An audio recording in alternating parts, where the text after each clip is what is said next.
Looking for the button. Just happy Monday. I'm excited to be here. I hope you are too. It's a good day to be doing stuff and things. Oh yes. I am oh so happy to share the news that Monday is here, Sunday is gone, but it just means it's a countdown till next weekend. And weekends are the best, at least in my house. We love them.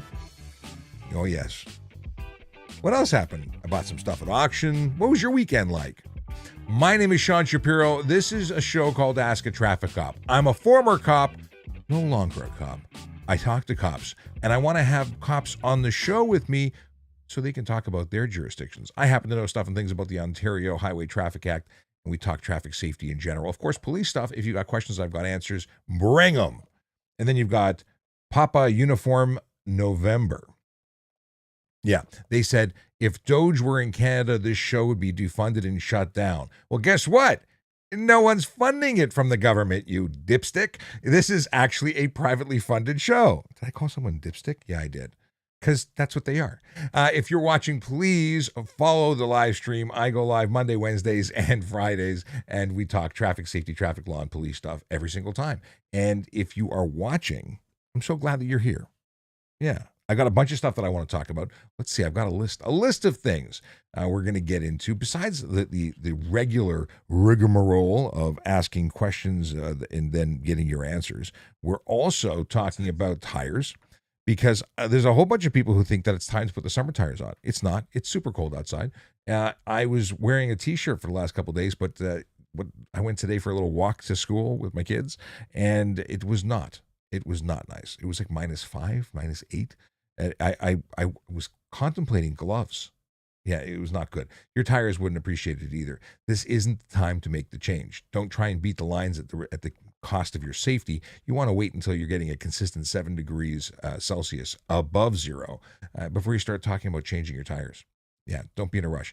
The winter tires, truly winter tires that aren't 20 years old, are built to stay flexible in these temperatures. So when we talk about tires, people often think it's just about different tread patterns, and there's something to do with that.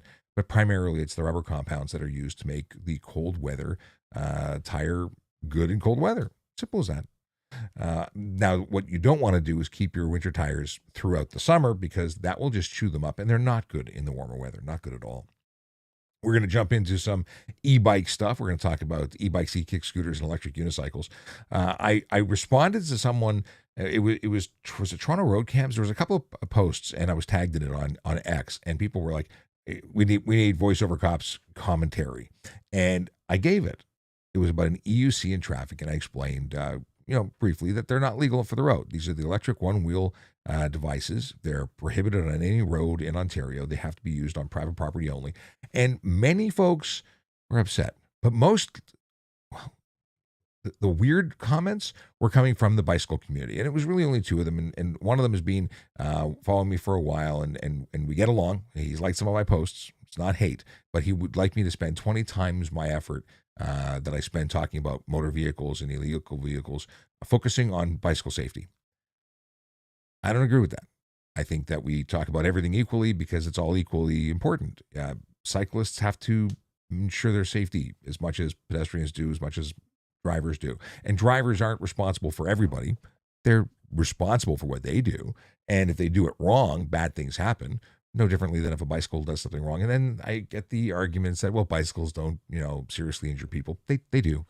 We had a fatality a year or two ago where a cyclist ran into another cyclist, and gosh, that other cyclist didn't survive. So bad things happen regardless of the type of vehicle, and we'll be talking more about that later. We've got updated motor. This was something that was brought to my attention this morning. Updated motor vehicle accident deductibles. Apparently, there was a slight change from last year to this year. We'll talk more about that, but I bet you that you didn't know anything about this. This is about a deductible that if you get into a collision and you think you're going to get paid, you're going to sue somebody, you're going to get a payout. How much your payout must be worth to get $1? Yeah, it was shocking. I found out about it when I was involved in a serious collision. I don't think people understood or understand what this is about, and it just means after this year's increase as of January 1st, you get to keep even less. Do me a favor. I appreciate you, but I need to get the word out. I need folks to know that this is a podcast worth watching. A live stream podcast is both, because after the live stream, we download it and put it up on podcasting platforms. So please do me a favor. Follow me if you don't already follow me. Lots of people watch. Not everybody follows, but I would appreciate it if you did. And share it. Endorse me by sharing this with everyone you know. Well, maybe not everyone, like 98%. I'd be okay with 98%.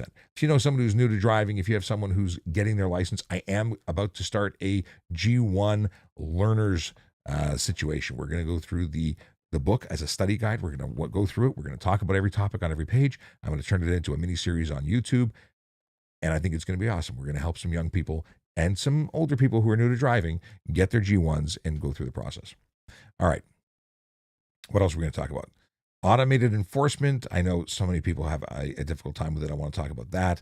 And are rideshare companies helping or hurting us? That's a real question that I want to talk about in a little while.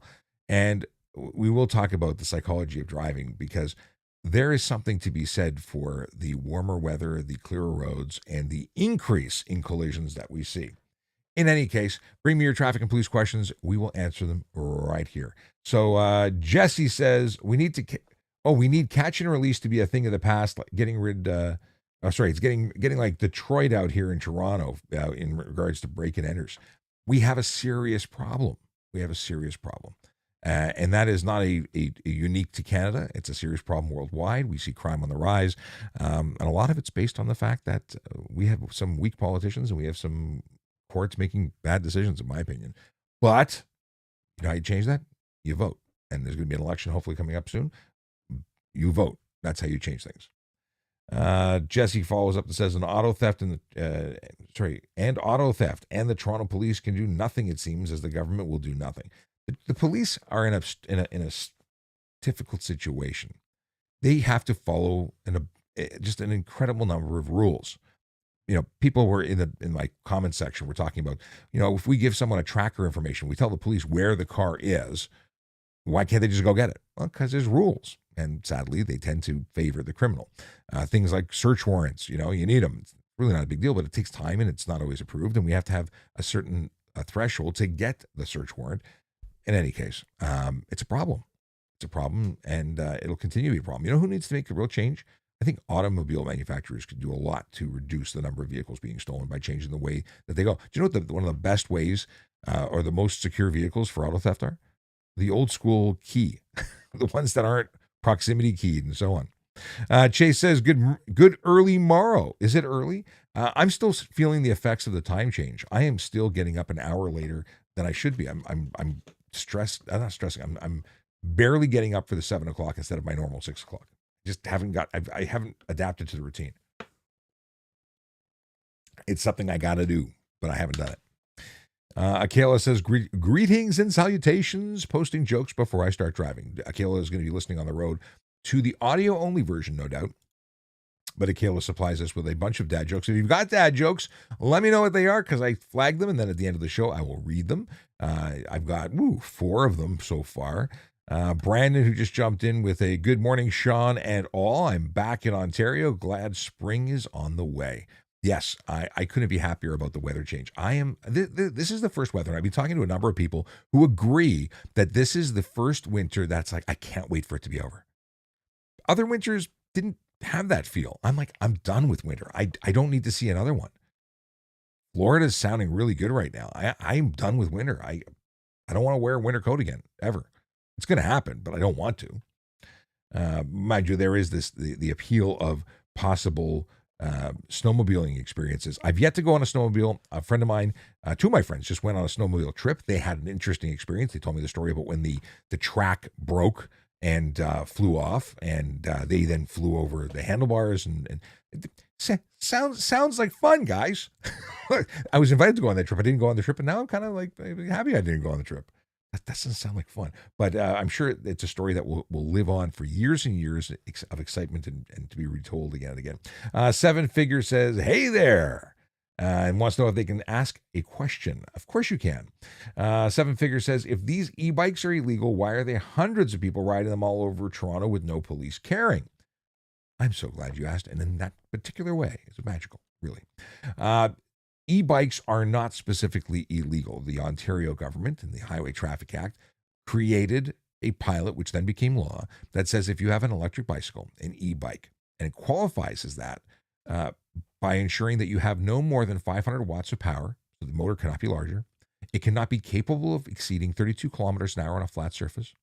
It cannot weigh more than 120 kilos, although there's an exemption for both motor and for the bicycle weight. There's an exemption if it is a cargo e-bike, which is currently under pilot. What else? Has to have functioning pedals. These are the things. Then there's different qualifications if it has a throttle versus a pedelec style that allows you to pedal, and that it just augments the energy that you're putting forward and makes it easier to pedal. So, if you meet the qualifications, then you are dealing with an e-bike. If you don't, you're dealing with a motorcycle. I see them doing 60, 70, 80 on the road all the time. Those are prohibited. Those are not e-bikes. Those are motorcycles. Kind of important. Now, if you're talking about e-kick scooters, well, they're prohibited in certain areas. They're permitted in others. In the city of Toronto, there are no e-kick scooters permitted. They're prohibited, which means you can get a ticket for driving something that's not legal for the road there. There's a bunch of bylaws that you could be in violation of. There's potentially HTA because there's a maximum there's a pilot that governs it. And the pilot says no more than 500 watts, no more than 24 kilometers an hour on a flat surface, no seats or cargo for those. So if you have a seat, it's a motorcycle. And if it goes more than 24 kilometers an hour, and I have some dash camera footage. I was driving south on Yonge Street approaching Steeles, and I was behind an e-kick scooter that was accelerating, doing 40 up the hill. Now, you may say 40, not that fast, but it's almost double what's legal on a flat surface. That's a motorcycle. Or at very least, a motor vehicle that is not legal for the road would need license, ownership, and insurance. And I would charge an e-bike or e-kick scooter rider for everything under the sun if they're violating. If you want a motorcycle, if you want a car or a motorcycle that goes the speeds of a motor vehicle, buy a motor vehicle, or at very least get that thing properly insured and licensed for the road. What about Young Good and 007 and all these? I'm going to answer. I'm reading multiple windows. They're like, why are they not reading my stuff? Because I'm talking about other stuff. We'll get to you. Don't worry. Now we've got talking about electric unicycles. Those are prohibited everywhere, and people still using them. So why aren't they being enforced? Like Seven Figure said. Well, they're not being enforced, not nearly as much as they should. They are being enforced. Just because you haven't seen it happen doesn't mean it's not happening. It's because there's not enough cops on the road to do all the enforcement that needs to be done. That's why we see an increase of automated enforcement. It's a thing. We need more cops. We need more good people in uniform serving the community. That's how we make this better. Or people could just stop breaking the law. It'd be great. All right, let's see. We got, so Younggood says, in your opinion, what is the most stupid law / charge in Ontario?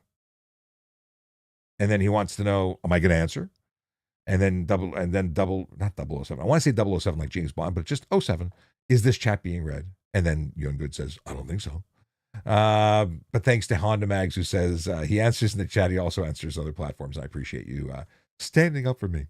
But here's the deal. I don't know what the stupidest one is. There's ones that I don't particularly agree with, but they're few and far between. What's the stupidest law?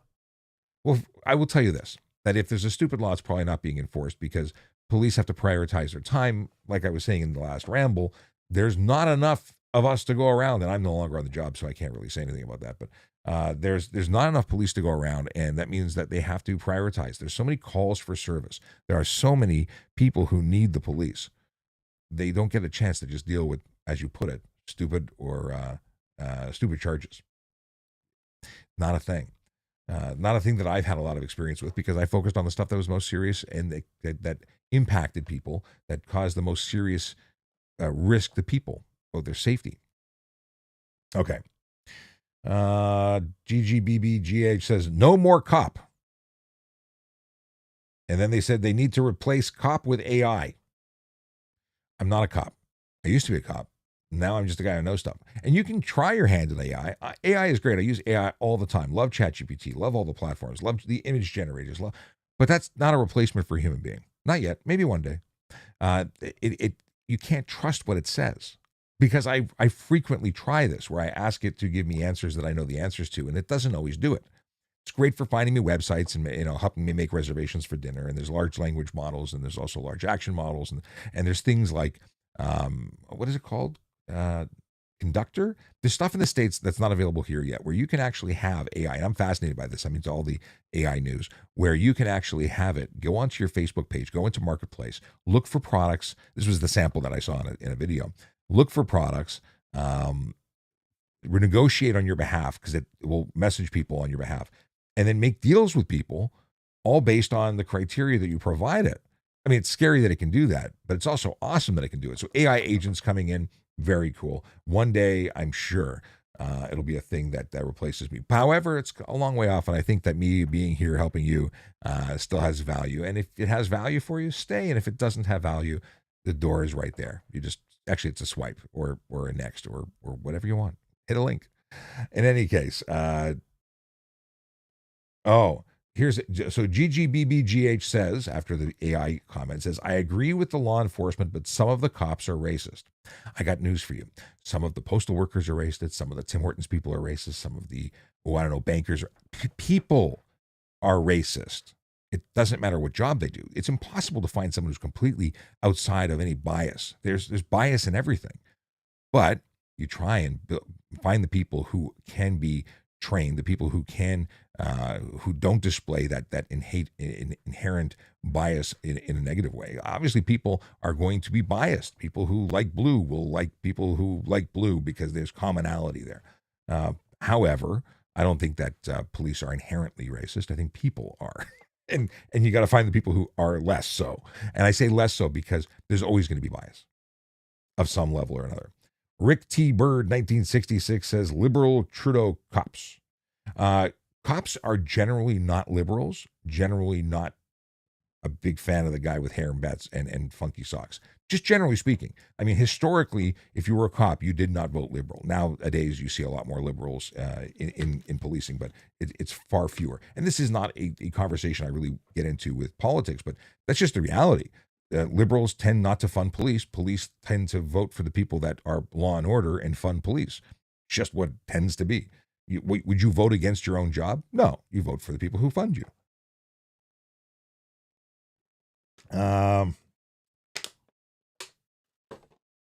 But their job doesn't affect the people's life as much as your job does.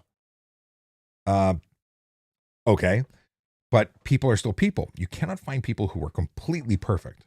We're imperfect beings. That's kind of the thing. Dave says, have you ever thought about doing a podcast answering questions from the public? Dave, we're doing a podcast answering questions from the public right now.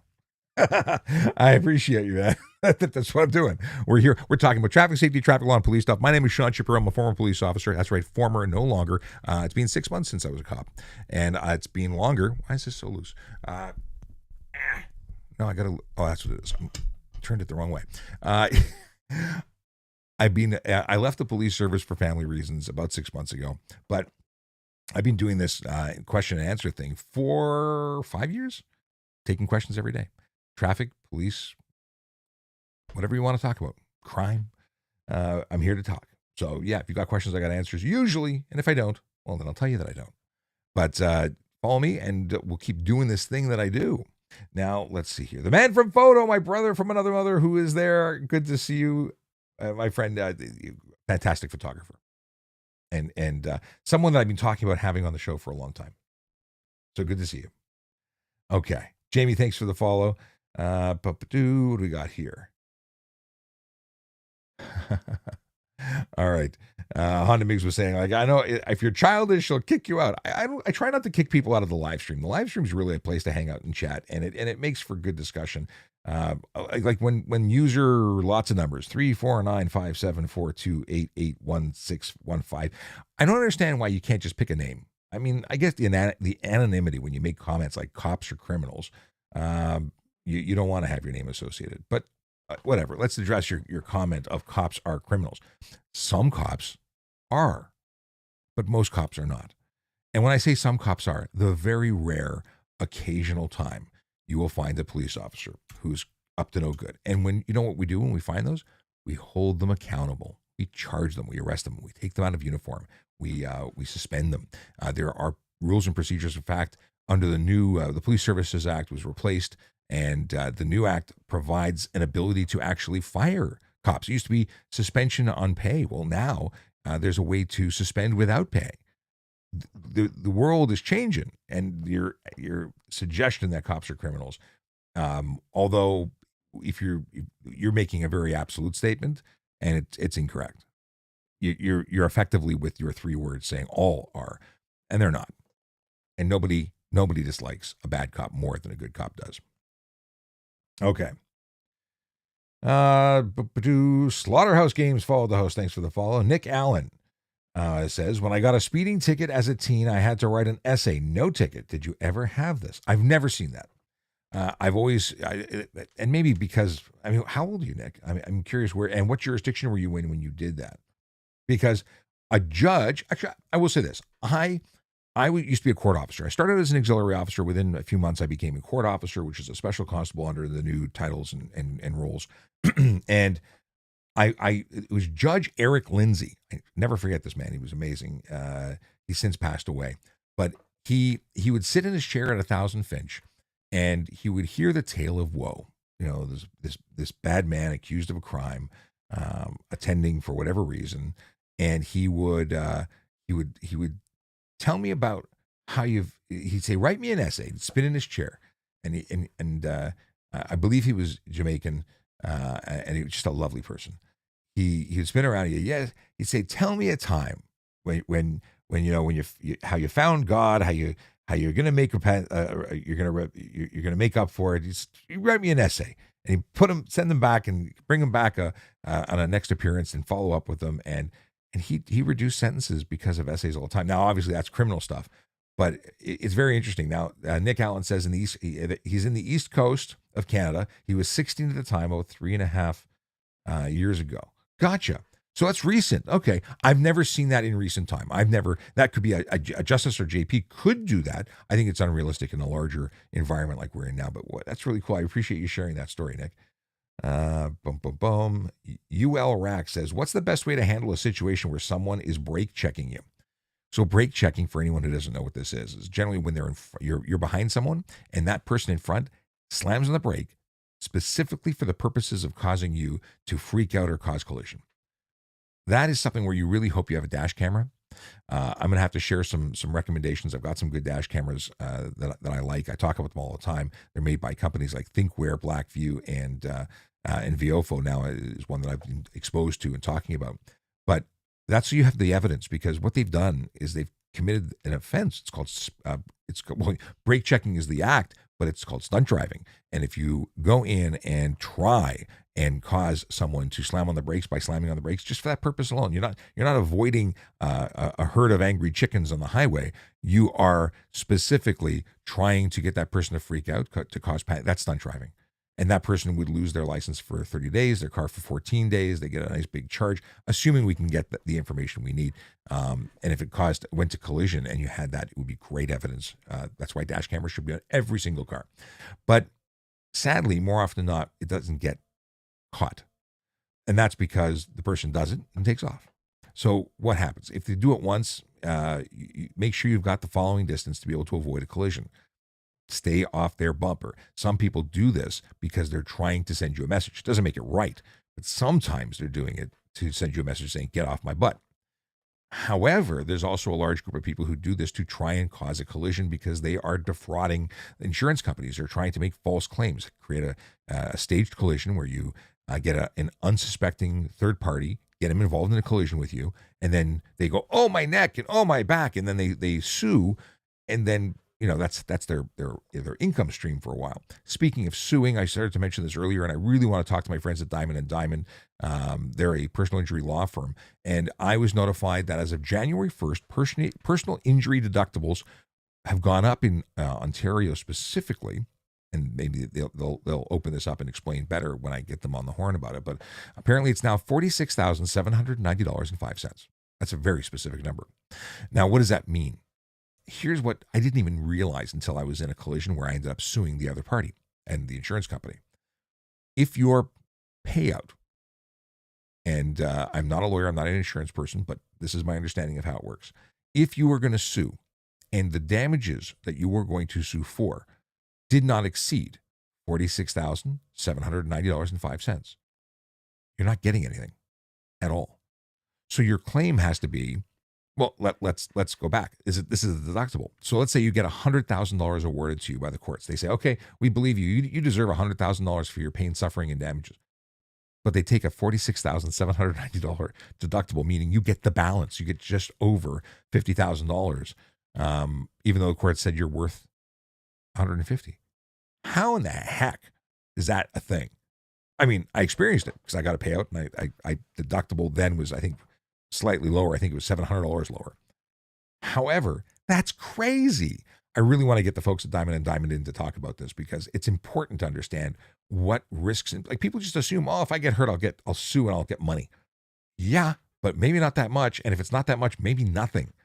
How would you feel if you were involved in a collision, you lost work, and they said you're worth $50,000, so you get a check for $4,000 because the first $46,000 is going to just no one has to pay it? I don't know. I don't understand how this works, but you know who does? Diamond and Diamond does. All right. And they do sponsor the show, but that's not a paid advertisement. It's just something that I was reading about this morning and I wanted to talk about. And I know that they have the answers. So we'll get them in for a podcast chat about that. Okay. What is this? I want to talk about other stuff, but let's go to the comments. I'll come back to that. My list of things I want to talk about. I'm trying to make lists because there's stuff that I want to talk about that if I don't write it down, I forget about it. All right, if you're watching and you don't know who I am, my name is Sean Shapiro, says so right on the screen. I'm a former police officer who talks about traffic safety, traffic law, and police stuff, and I'm here to answer your traffic and police questions. I go live Monday, Wednesday, and Friday, and you should be following this channel. So hit the button. And if you're watching on TikTok in particular, tap that screen and help bring other people to the party. Likes do attract more followers, and you know what? We want to bring everybody in. It makes for interesting questions. You may not have a question that you want to ask, but somebody else asks the question, and then you get an answer that you didn't even know you wanted, but you learned something. Shabow. Kablooey. I have to come up with some new words. Glitterally. I said I would say it on the show. We in our house we've stopped saying literally. It's now glitterally. It was said on the YouTube channel or somewhere, and now my kids have said that's the new rule. Literally. I said it 3 times now. Okay. Jean-Francois, thank you for following. BNR, are you familiar with the new impaired laws? What the new impaired driving laws? Well, what BNR are you referring to in particular? Because the last time they were new, I think, was in 2018. Are you talking about the specifics related to mandatory alcohol screening, or what do you want to talk about? Let me know, and we'll go. And Justin Jr., thanks for the gift. I didn't see it pop up, but I do appreciate you. As much as gifts are appreciated, they're not necessary. I don't need them, but thanks for sending them. Lily wants to know if you're allowed to keep the police uniform after you retire. You have to return things after you retire. When you're retired, you get to keep a retired uniform, generally speaking, but that's about it. Let's see here. Yeah. What is this? UORAC says, is it Olarak? Says, do you have any unpopular traffic laws that many people don't know? There's tons of them. In terms of things that you don't know. Do I remember them as a list of unpopular, little known things? Like sleigh bells is under the HTA. I don't think people know that you have to have sleigh bells on your sleigh. Otherwise you can be charged. But I tend not to have a list of unpopular or lesser known charges. Maybe I need to start them. But I do have a better way of recalling stuff. Like if you ask me something, I pull it up faster in my mind than I do if you say, tell me something you think that nobody knows. It's just not one of those popular things. BNR says, January 1st, 2025, I thought the 72-hour charge was changing. You have to give me more. When you say 72-hour charge, are you referring to what exactly? Because I'm not familiar with that. And are you talking about in Canada? You got a Canadian flag in your name, so I'm assuming you are. This is not ringing any bells. If I don't know about it, I'll look into it. But I need to know more because I'm not familiar with a 72-hour charge. What is the charge? What do you mean? Tell me more. Okay. Shadowwood says, am I required to indicate left if I'm in the left turn lane coming off the highway? You are required by law to signal any move or change in direction from your vehicle. if it's going to impact or could impact any other person on the highway, which can include pedestrians, cyclists, drivers. So yes, just because you're in the left turn lane doesn't mean you are no longer required to signal. I've not seen any exemption like that. And it's just good practice. Just do it all the time. Because the one time you don't do it, then there's a problem, right? Imaki9 says, are sobriety tests necessary at every traffic stop? Are they necessary? No.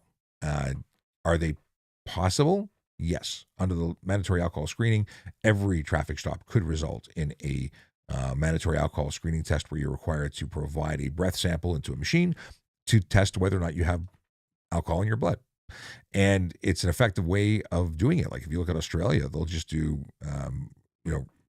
ride programs for every single car that goes by. Everyone's got to blow and go. And does that work? It does. It significantly reduces the amount of, it increases the number of people who are caught that would have been under the wire, people who are almost drunk, but they're pretty good professionals, or people who have had too much alcohol but are really, really professional alcoholics who function normally to the eye but are way over the legal limit. So that's, by the way, not a good thing. But there's tons of people. What is really changed is prior to the introduction of mandatory alcohol screening in Canada, a police officer pulling you over would have to have reasonable suspicion that you have alcohol in your blood. And it's still an opportunity, or that's one way of doing it. So if I were to pull you over and I go, I smell booze, and they say, yeah. if they were slurred speech, I wouldn't even worry about that. I just arrest them. But if there was reasonable suspicion by admission or by observation of the police officer, that would be enough to make a demand. Now, let's say the person was straight as an arrow. They pulled him over and they're like, yes or no, sir, 3 bags full, sir. Okay, well, you are the lucky contestants today. You're the third car I pulled over, and I said every 3 cars I pull over, I'm going to do a test. And that's quite literally what could be the plan at the beginning of shift for that officer, and they make a memo book entry. I'm going to do it for everybody. I'm going to do it for every third person. Or I think the OPP was doing, I don't know if they still are, every single vehicle stop was getting a roadside sobriety or a screening test. So, it's a thing, and it's a good thing. It takes very little time. It is not a big deal, but if it means that we take more impaired drivers off the road, it's a great thing. So it doesn't have to be, but very often it is. Okay.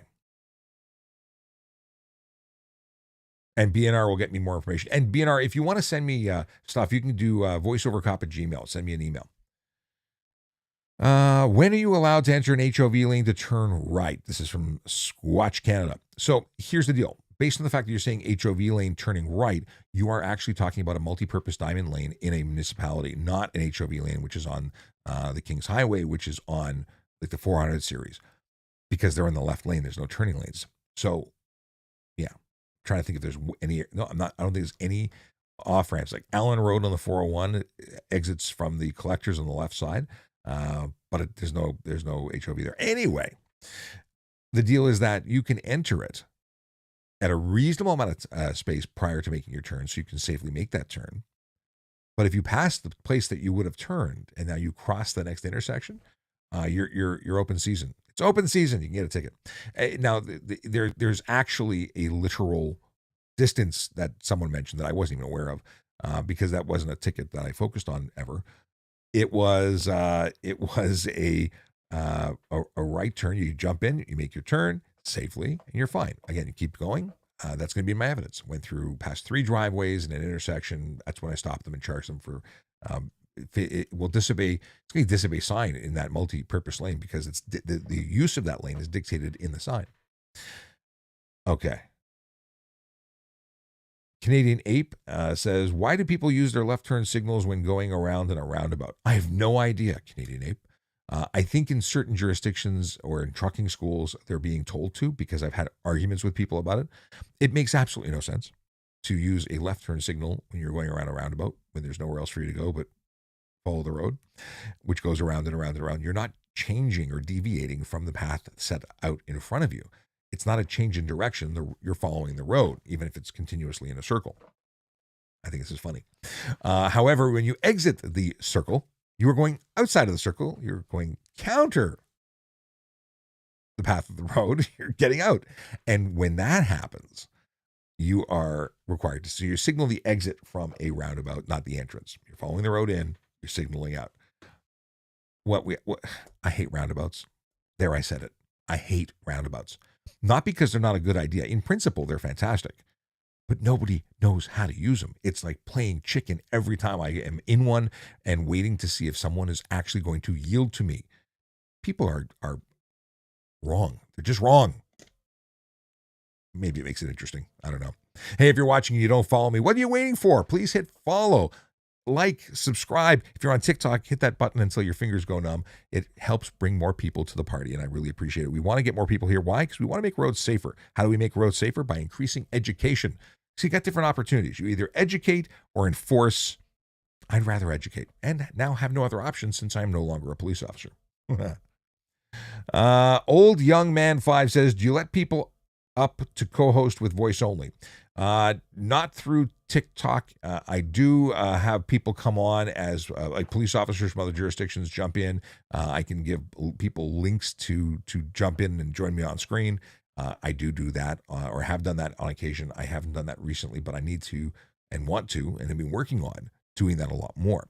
I've got friends from other police services in other jurisdictions, folks like Logan Grant, who's in Brooks, Alberta, and he is an enforcement officer there. And we talk about stuff and things, and it's fantastic because you get to learn about how other provinces operate and their laws, and they're very different. I mean, the basics are the same, but in terms of the cost of the tickets, the offenses, absolutely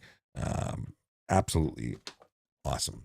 But Old Young Men, I generally don't let people up as co-hosts if I don't know who they are. But if it's something, if you're an officer for another jurisdiction, if you want to participate in some way, just reach out to me. You can get me at voiceovercop@gmail.com.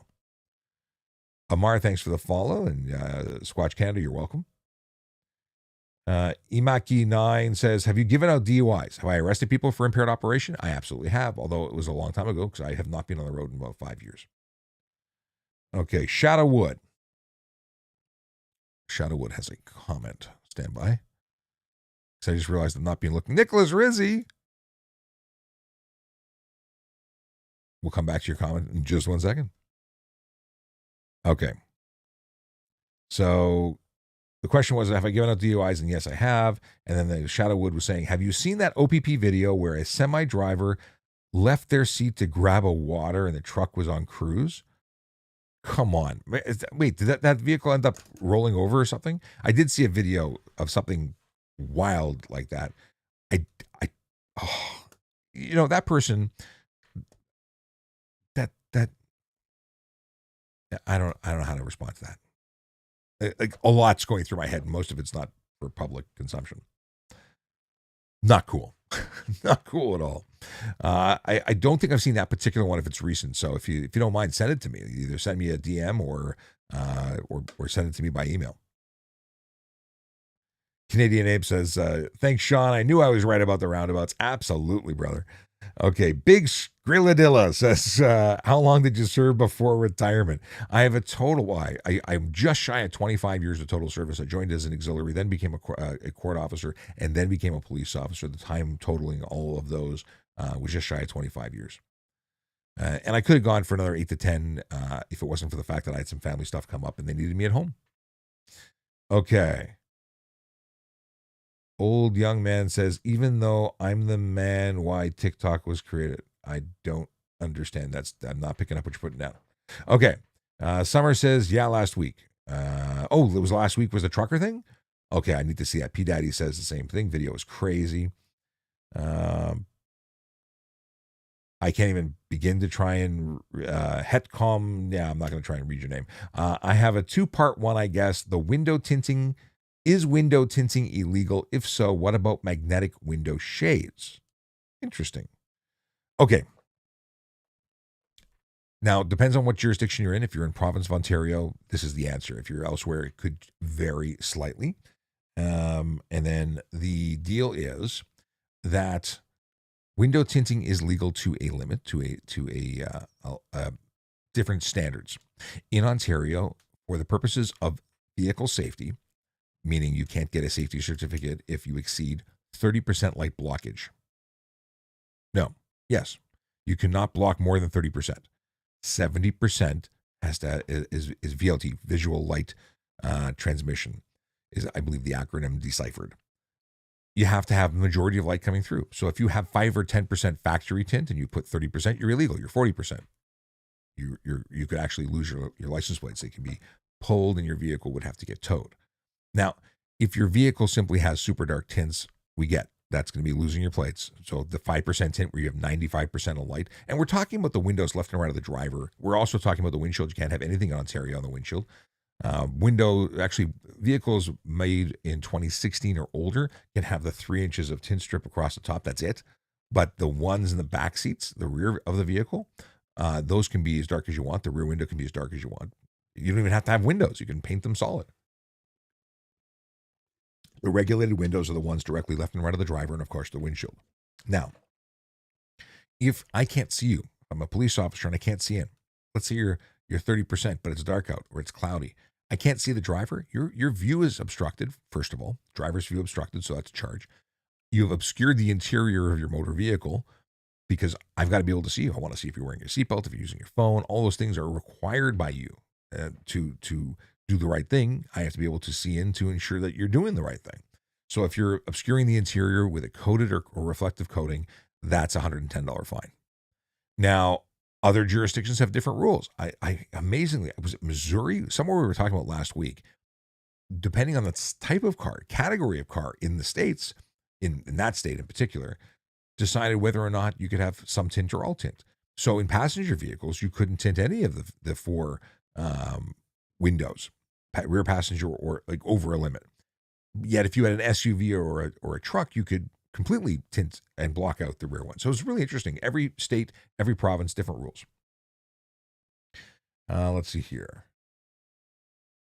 Okay. Shadowwood says, lucky the truck didn't crash, but got stopped because it was weaving. Yeah, I guess so. I mean, and then this is going back to the 18-wheeler where the driver went out and got water and left the car in cruise control. I'm surprised no one died, quite frankly. That's beyond words. Maybe with Elon's new truck, it could do it, but that's about it.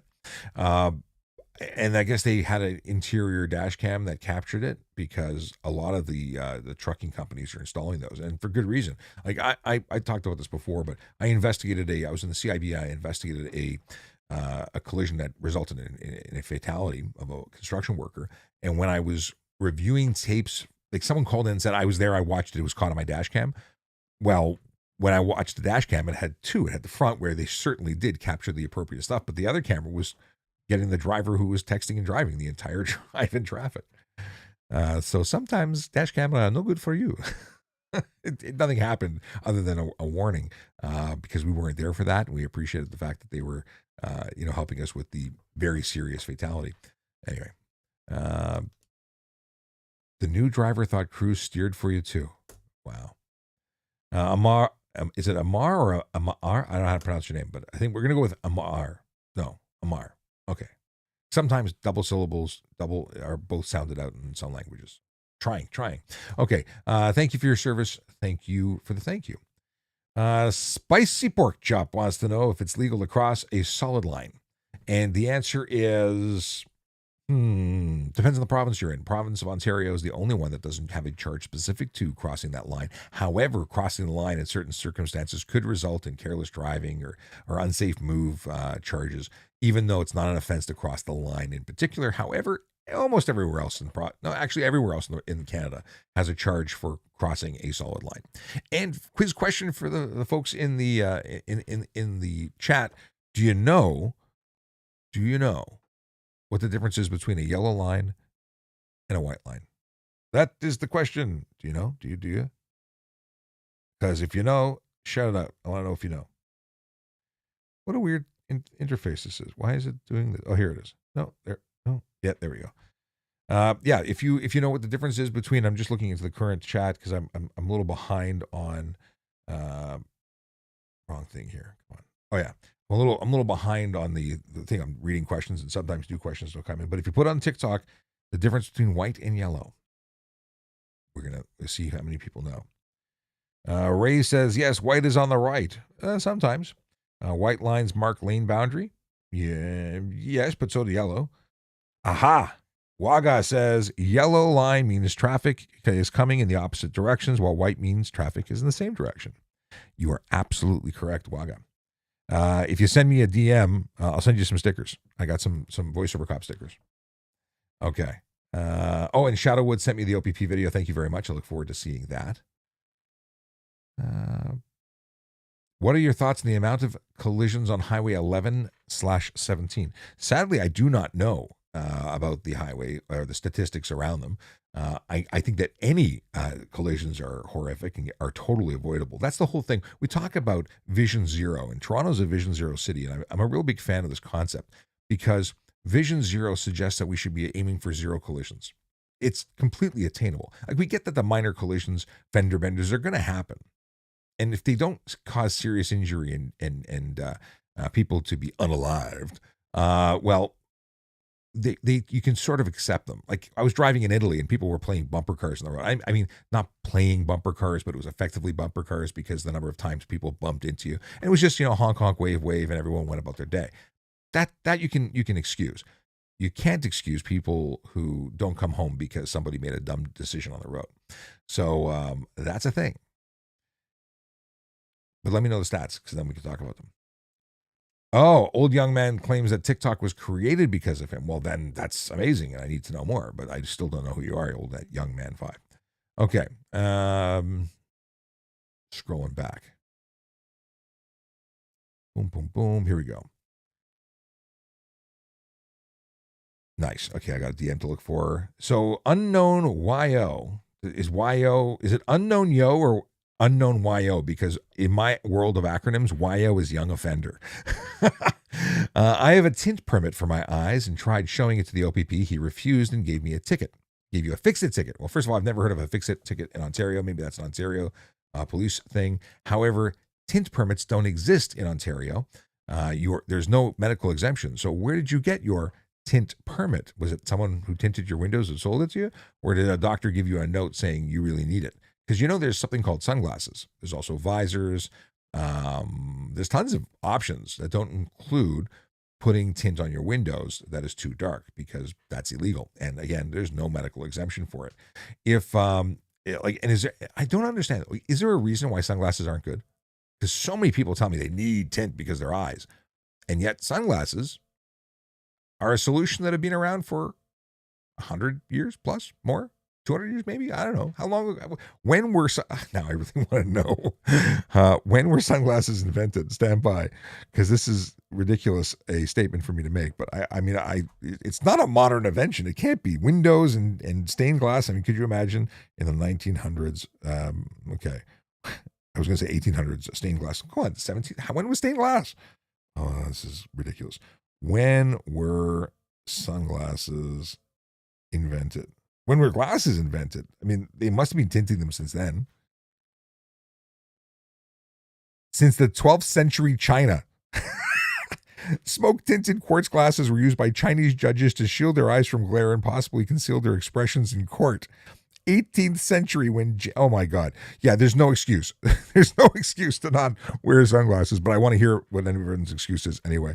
Yeah, sorry. Not making fun of you. I'm just thoroughly entertained by the belief that there's no other option. Hetcommode, I can't get your name still. Give me phonetics of your name, I'll try. Saskatchewan has no tint, apparently. In my in-law got a fine there. Yeah, many places don't allow you to tint anything, don't allow you to modify anything. They're really, really strict when it comes to everything. Let's see here. There's some stuff I've been ignoring on Instagram. And we got Ricky Stroy, who says, how do you stay level-headed when everyone is speeding by you? I have a reason to go home in one piece, my family. I also am cheap, and I don't want to spend money on gas for no reason. I drive a big old truck, so I already spend much money on gas, more than everybody else, but I don't want to unnecessarily spend money on gas. So until I have an electric vehicle, I'm going to drive respectfully and responsibly. And there's no reason to go faster. You just get to the stoplight next to the other person. So what do? I have a good laugh at the idiot who speeds by, and I stay to the right and I do my own thing. And I don't care if someone is on my rear end. In fact, what I do if someone is tailgating me is I tend to slow down ever so slowly. And that really upsets them, and then they pass me. But that's how I first of all, I'm an ex-traffic cop, which means I just don't care about their feelings. I care about the realities of the road, and I do my own thing. I march to the beat of my own very different drum. Okay. EG at N.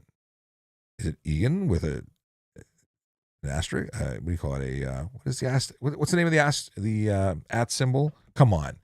I knew the name of that at one point. It's not just the at sign. There's a name for it. So are you asking? I don't know what you're asking.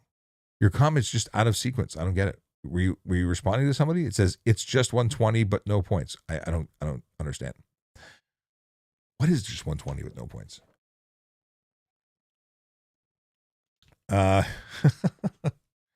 Okay. Can O2 Gold says, question, how often do officers transfer area like TPS to York, Peel, or Durham? So when you say transfer, do you mean leave the employment of one police service to go work for another police service? That is something I cannot provide you stats on because that's a major decision. Major decision. And usually that's a once-off thing. I have a friend of mine. Actually, I got a friend of mine who went from Toronto to Sarnia and is now with the OPP. He was going out of the city. I have a friend who went from Toronto to York again. Interesting. Most people just make one trip, though. Make one jump. There you go. Okay. Yeah, I don't think it's a regular thing. But within a police service, every few years, people tend to change. Okay.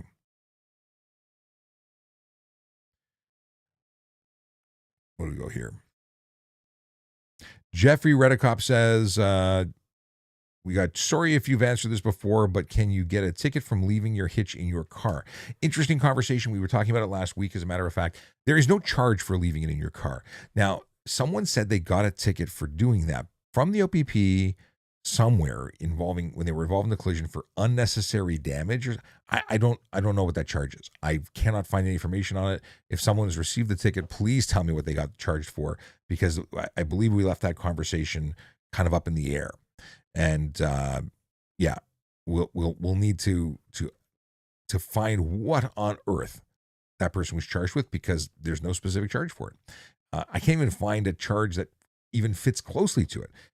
Maybe I think that going back and opening up the knocking the cobwebs out there, I believe that the conversation was that the guy got that charge like in the 70s or 80s, like an old charge that's being repealed. I think that's where we ended up in that conversation. And anyway, if anyone's ever been charged with that, let me know, because that's not a thing anymore.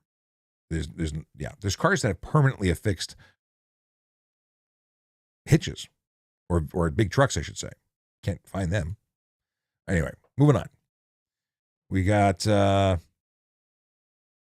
guesses here. Ray's Travelers is cool. Ray's Traveler says they have to change the word from accident to carelessness. People on phones, etc. Worse. So first of all, we don't use the word accident in terms of collisions. It's crash or collision. Accident means like ferries are responsible for it. Whoopsie doo, not me responsible. It's an accident. No, you are driving, you're responsible. There is no accident anymore. It's a collision. It's what happened, and you're responsible. In part or another driver, but somebody is responsible in any case. So what do you do? We change the words. However, the report system in the Ministry of Transportation, the forms are still called accident forms as opposed to collision forms, which drives me crazy. Just saying. Mike 647-777 says, regarding that trucker that was getting a water bottle and put the truck on cruise, that was observed by an OPP officer. The truck almost hit the officer's marked cruiser. I will send you the clip. Awesome. Thank you, Mike.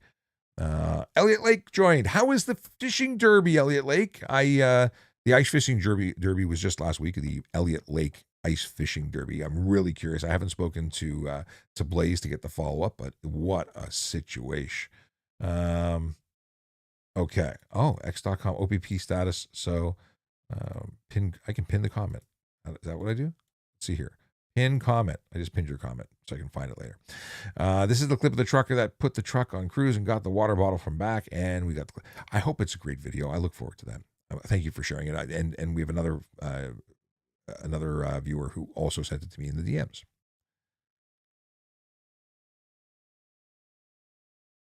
991.2 says, whoever has a tint paper sorry you got ripped off. Indeed.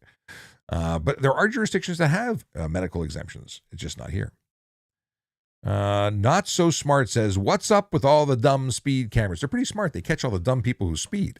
But speed cameras are amazing because police can't be everywhere all the time, but those cameras can be, and they do make a change, a significant reduction in the amount of speeding. There's still a ton of people who get nailed by them, which means there's a ton of people who shouldn't have licenses. They can't manage their footsie work because guess what? If you just control yourself, you won't get a ticket. And self-control is something many people have difficulty with. Ray's Traveler says, I have a letter from doctor, don't have to wear a seatbelt. Would Ontario recognize that? Yes, under the Ontario Highway Traffic Act, the lack of seatbelts or the ability not to wear a seatbelt with doctor's note is accepted. People with pacemakers, various reasons, are given exemptions from that. Also, taxi drivers who have passengers on board don't have to wear a seatbelt, but if they're alone in the vehicle, they do.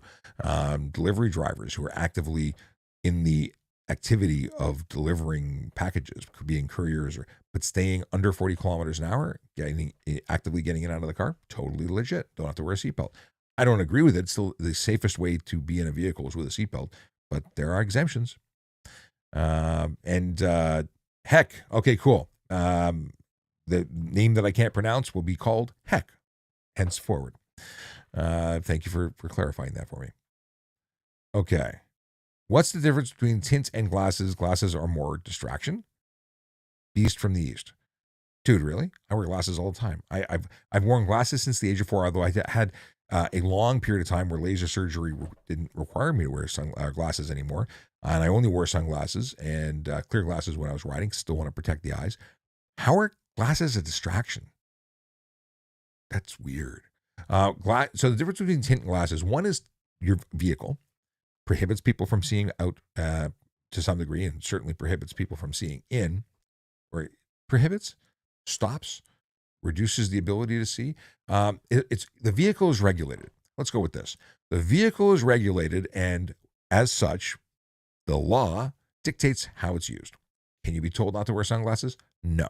Could you be charged with careless driving if you can't see because you were wearing sunglasses? Possibly, maybe, but the stretch, really, the big thing is that we can see inside.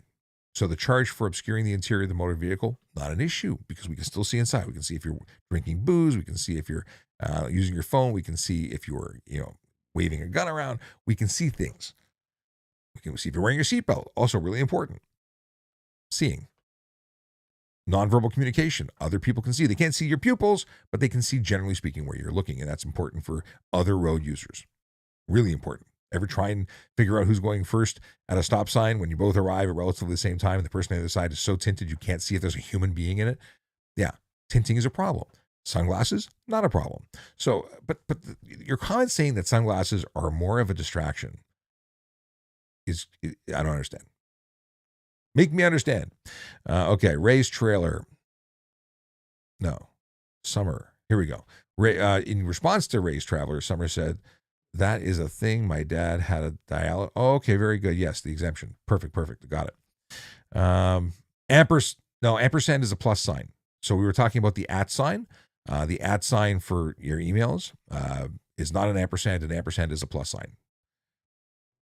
I'm going back to the book of knowledge. What is the technical?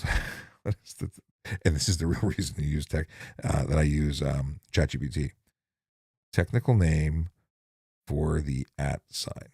I'll put the @ sign here. What's it called? I can't wait to find out. The technical name for the @ symbol is the commercial @ or the @ sign. No kidding.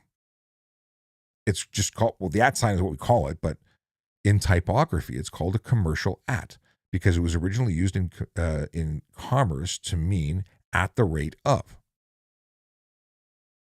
In Unicode, it is U+0040. Well, here, okay. In French, it's aérobase or a commercial. In German, it's a Klammerraff, meaning spider monkey. In Spanish, it's arroba. I can't roll the R's the way it would properly. A historical unit of weight. Arroba. Arroba. I don't know. In Italian, it's a chio. It's called a snail in translation. Is that a cicchiola? Cicchiola? I can't pronounce that. In Dutch, I can't pronounce that either. Appenstaartje. I can't do it. Monkey tail. Anyway, I learned something, and @ is the appropriate name. There you go. Moving on. I'm going to make a video about this because I'm going to clip this, I think, because that was fun. Useless information that isn't traffic related, brought to you by me. Okay. Wow. Let's see here. Grateful Girl says, faster you go, the more chance of serious injury or death if you have a collision. Grateful Girl, you're absolutely correct. The faster you go, the more energy you were traveling with, or at least the more energy you're going to need to, it's going to take more energy to slow you down and stop you, which means increased collision impact. It's going to be more impact. It's going to be more energy being disposed of, which means more injury or more destruction. Boy, I'm having difficulty with words. I'm still stuck on the @ symbol. All right. Some random dude says, hi, what is the law on accelerating fast from a stop to speed limit when traffic is light and turns green? So there is no specific law. If you do it and make a turn in front of oncoming traffic, it's stunt driving, but that's not what you're asking, I don't think. You're just talking about, zooming up to 60. Careless could be a thing. Stunt driving could be a thing, depending on how the officer articulates it. But frankly, if no one sees you doing it, if no one's jumping out of the way, if you're not freaking out the public, if no one believes they're at risk because of it, you probably aren't going to see anything happen. And it happens way too much. But is it a good thing to do? It's kind of silly. Okay, it's a lot of silly. So there's marked departure under stunt driving that it could fall under. It's just, chances are you're not going to have a big problem, but why do it? You're just going to, burn some gas, stress out everybody on the road, just saying. I wouldn't do it. Mike says, in regards to transferring from different forces, there are a lot of officers leaving TPS and others. People make personal moves all the time. Are they leaving? I don't know what you're getting at. There's a lot of people who can't afford to live in the city anymore, and you can make the same money but live with less expensive housing outside of the city. So there is truth there. Yeah, it is. It's a thing. Judy for CMHA says, you learn something new every day, and I will never remember this. That was in regards to, I'm sure, the @ symbol comments. I got to make a video because it needs to happen. Yeah. We got what?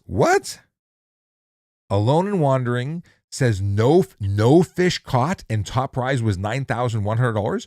What do you mean no zero fish were caught at the fishing derby? I'm so confused. I need to know more.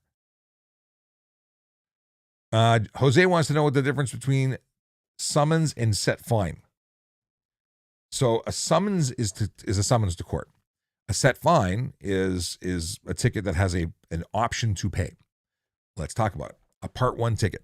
You get a ticket, you fail to surrender your insurance card, $65. You can pay that. You can also, that's the set fine, $65.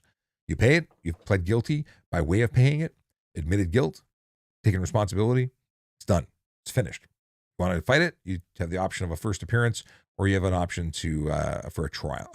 First appearance with the prosecutor or a trial, where you can have whatever happens there.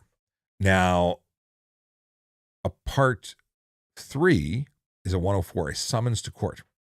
That's where there's no set fine.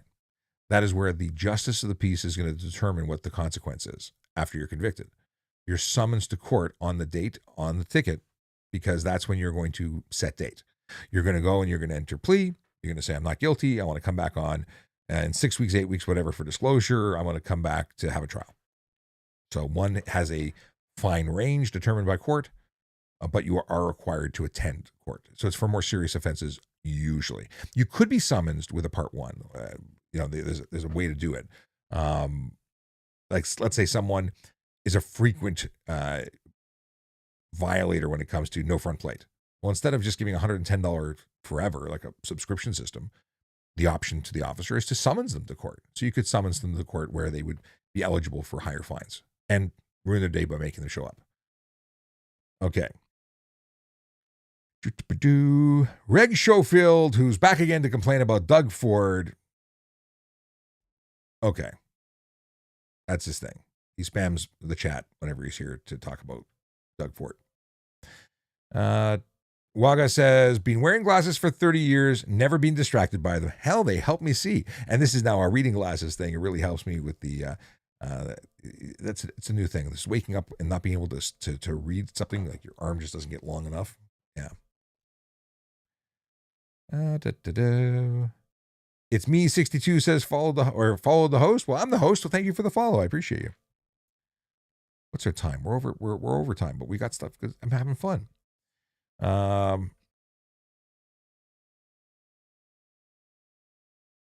Secret Reach says, what do you think of TX2K? I was going to say text to I don't know what that is. What is that?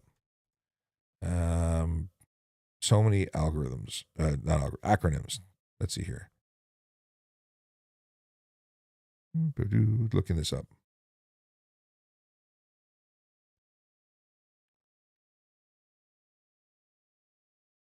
Oh, this is drag racing? I'm assuming you're talking. That's TX. That's not the right thing. Drag.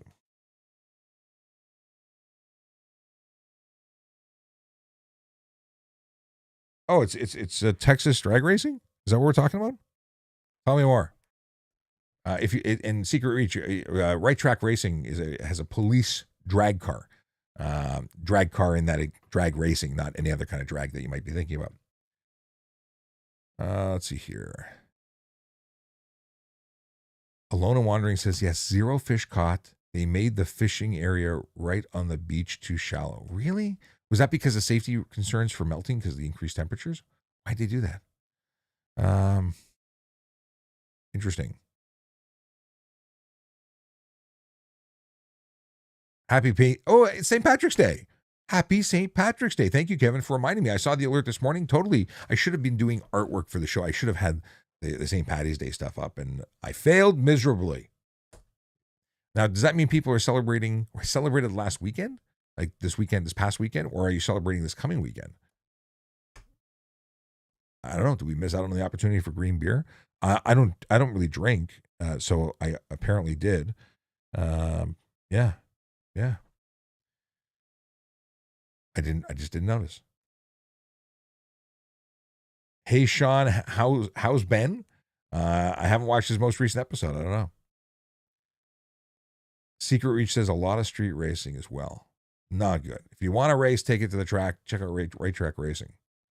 Jordan wants to know, are tinted plate covers illegal? They are illegal. You cannot obscure or obstruct any portion of a plate. Not anything. Not even a license plate frame from the dealership that says my favorite Ford on it. Nicholas Rizzi says, sometimes a cop will come out of hiding and wave down a speeding car up ahead. That always seemed dangerous. How does that cop know the speeding driver is going to slow down and pull them over and not just panic and run that cop over? Traffic safety and traffic enforcement's dangerous. Walking out into traffic, dangerous. Most of my colleagues like to do something called lock and chase, where they are in their car, they lock a speed, and then they pull out and pull them over in a more traditional method. Walking out and saying stop can work. I did it lots of times. I had a guy on I was talking about it, I think on Friday, a guy on a motorcycle stunt driving on a Ninja. I don't know, stunt driving on a black motorcycle. That's all I can remember about it now. He was doing it 117 maybe in a 60. Anyway, stunt driving, took his license. He was a dump truck driver. I'd never forget that. But he got down to the point where he geared down, like he went down to geared down into first and then tried to get away. So I stepped to the left and he ended up meeting me in the middle. I was going to clothesline him and take him off his bike, but instead he just yelled, "What are you doing?" And I'm like, "I'm a police officer. I'm stopping you." He was like, "Oh, I thought you were a construction worker. I was, trying to get around you." I'm like, "You can't see the 3 or 4 inch letters on my chest that say police?" Yeah. Dangerous stuff, because that could have gone very badly. Brandon, I would love to do an episode of Ask a Chef. I like food, so we can totally do that. I've got a friend of mine who makes hot sauce. We're going to do some hot sauce content too. I'm not just a cop, ex-cop. I'm a guy who likes food and other things. I'm into watches. I have a thing about watches, so going to be doing some content. I'm a content contributor for Watch DNA, although I have not submitted my first article. I am writing for Watch DNA. By the way, Watch DNA. If you like watches, check it out. Okay, I've been ignoring some stuff here. Okay, Jordan wants to know why they sell tinted license plate covers at Canadian Tire if they're illegal. That's because they're a regulated device. Well, your license plate is regulated. The license plate cover isn't. When you block your license plate, you are committing an offense, but holding a piece of plastic that is tinted or selling it is not. Historically, you used to see little stickers at Canadian Tire that said not intended for on-road use or not intended for road use. They do the same thing with mufflers. You can buy a muffler that's not street legal. They sell it to you. It's for off-road or racing only. Matt says, did you retire? I did. I left the Toronto Police at the end of August, technically the first couple of days of September.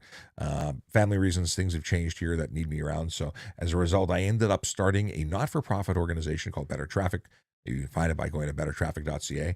And I am working to make roads safer as a former police officer, continuing my education mission that I started when I was a police officer and continuing it across Canada. I want to help people in communities across Canada. So if you know a police service or a police officer who's interested in representing their community as the traffic safety guy, talking about traffic safety law and police stuff, they want to come join me here, I will play host. They can be the brainiac who knows all the answers, because I don't know stuff about every place. They know stuff about their place. Like Logan Grant, Brooks, Alberta Law. We're going to talk about stuff with him again. He's going to be on the show. We're trying to get our timing straight because the time change is messing us up.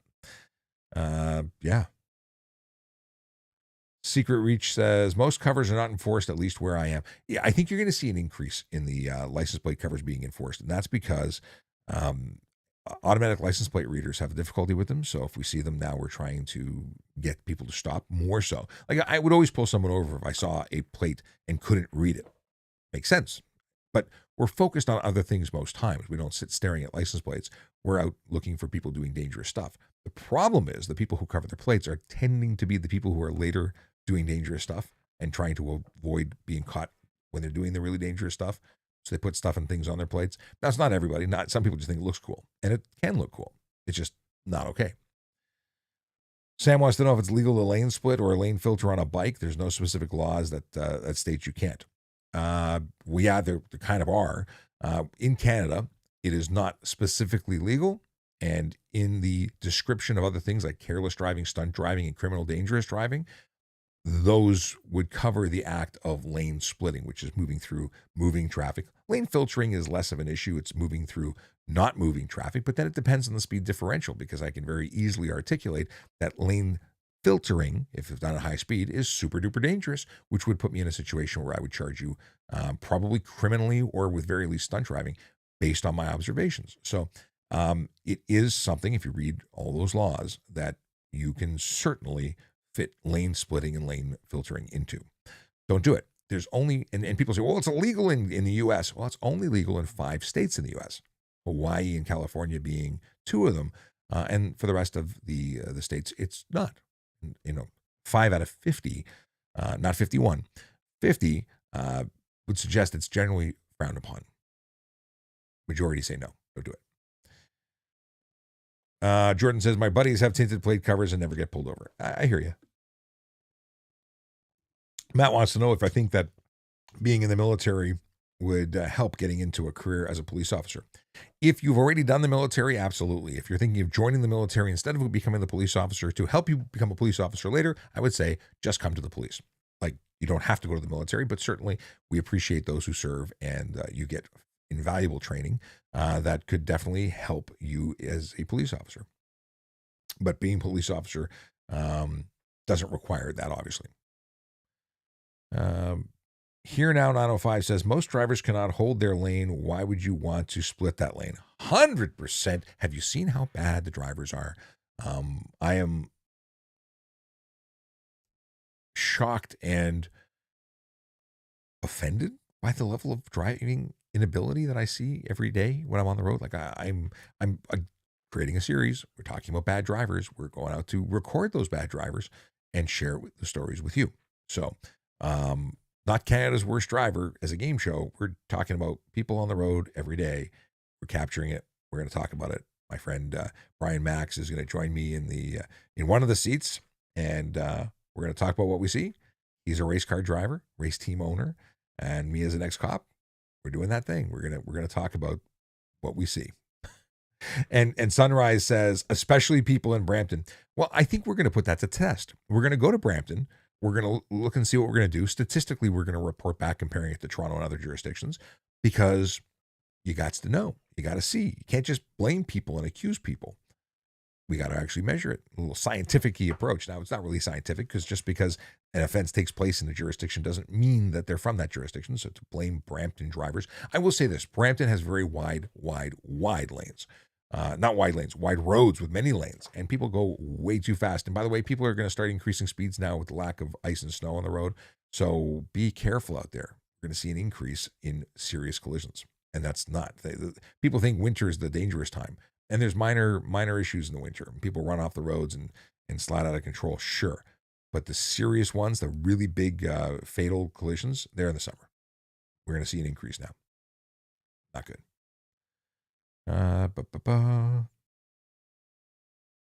Oh, Secret Reach says, I couldn't tell you were Canadian. I would have put you on the East Coast USA. Really? Like, so it's funny. I did some voiceover work recently. As voiceover cop, someone found me as looking for a cop voice for a character in their animated film. So I voiced I voiced a character, and the feedback I got was, you said, what was the word? All right. I said all right, and I pronounced it in a Canadian accent. I'm like, what? Canadian accent? And Ryan, if you're watching, I didn't know. I had no idea. So he put it in phonetics. He said, I want you to say all right, all right, all right. Like, but it's all right. It's not all right. All right, all right. Anyway, there was another word that I pronounced like a Canadian, apparently. I'm like, really? Sam wants to know if I ride motorcycles. I was a motor officer. I was a motor officer in the motorcycle motor squad in the Toronto Police. And I was that until I was hit by a car. And I've been riding since I was 16. I've forever been a motorcycle guy, although I don't currently ride because my family is kind of concerned about me getting into another collision. Not because I'm prone to collisions, just because I was in one. It was serious. I could have died, and they don't want me to die. So they said, please don't do that again. So my bike is in the garage, and I have to sell it. And my plan is to sell it this summer. I might ride again later when my kids are older, but for the time being, I've got to kind of be kind to them. I put them through a lot when I was in my collision. Okay. Secret Reach says most drivers get jealous of other drivers getting ahead of them. Totally logical, right?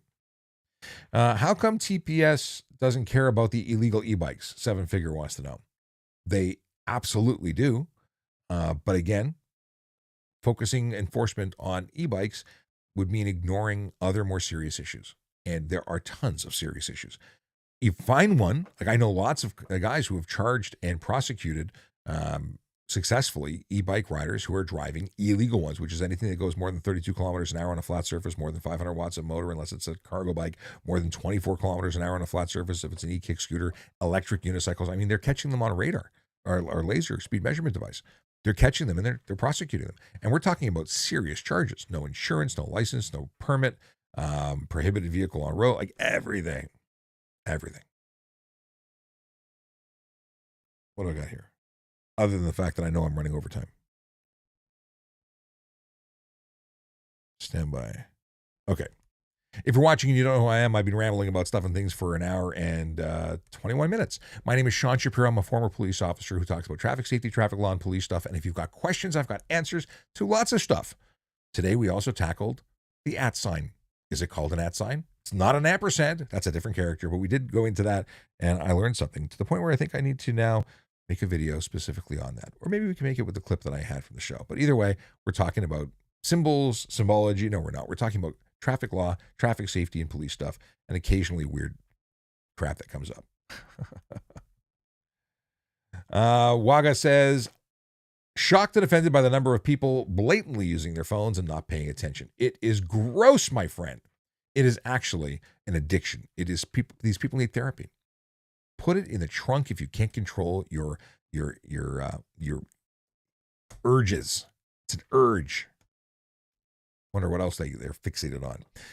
But yeah, put it in the trunk. Put it in the back seat. Put it somewhere you can't touch it, and then make that your quiet time. But stay off your phones. People are getting. It's more serious or as serious as impaired driving. It is. You're actively doing it. People, an impaired driver. I should say I've had vehicles pulled over even in my retirement. No, I was active duty at the time. I followed a guy up the highway and I recorded him just barely maintaining a straight line. He was into the shoulder on either side. Turns out he was really, really tired and using a cell phone. Not impaired. I was prepared for an arrest. I thought I was getting another opportunity for court, and it didn't happen. Eventually, he was pulled over, and it was determined not impaired.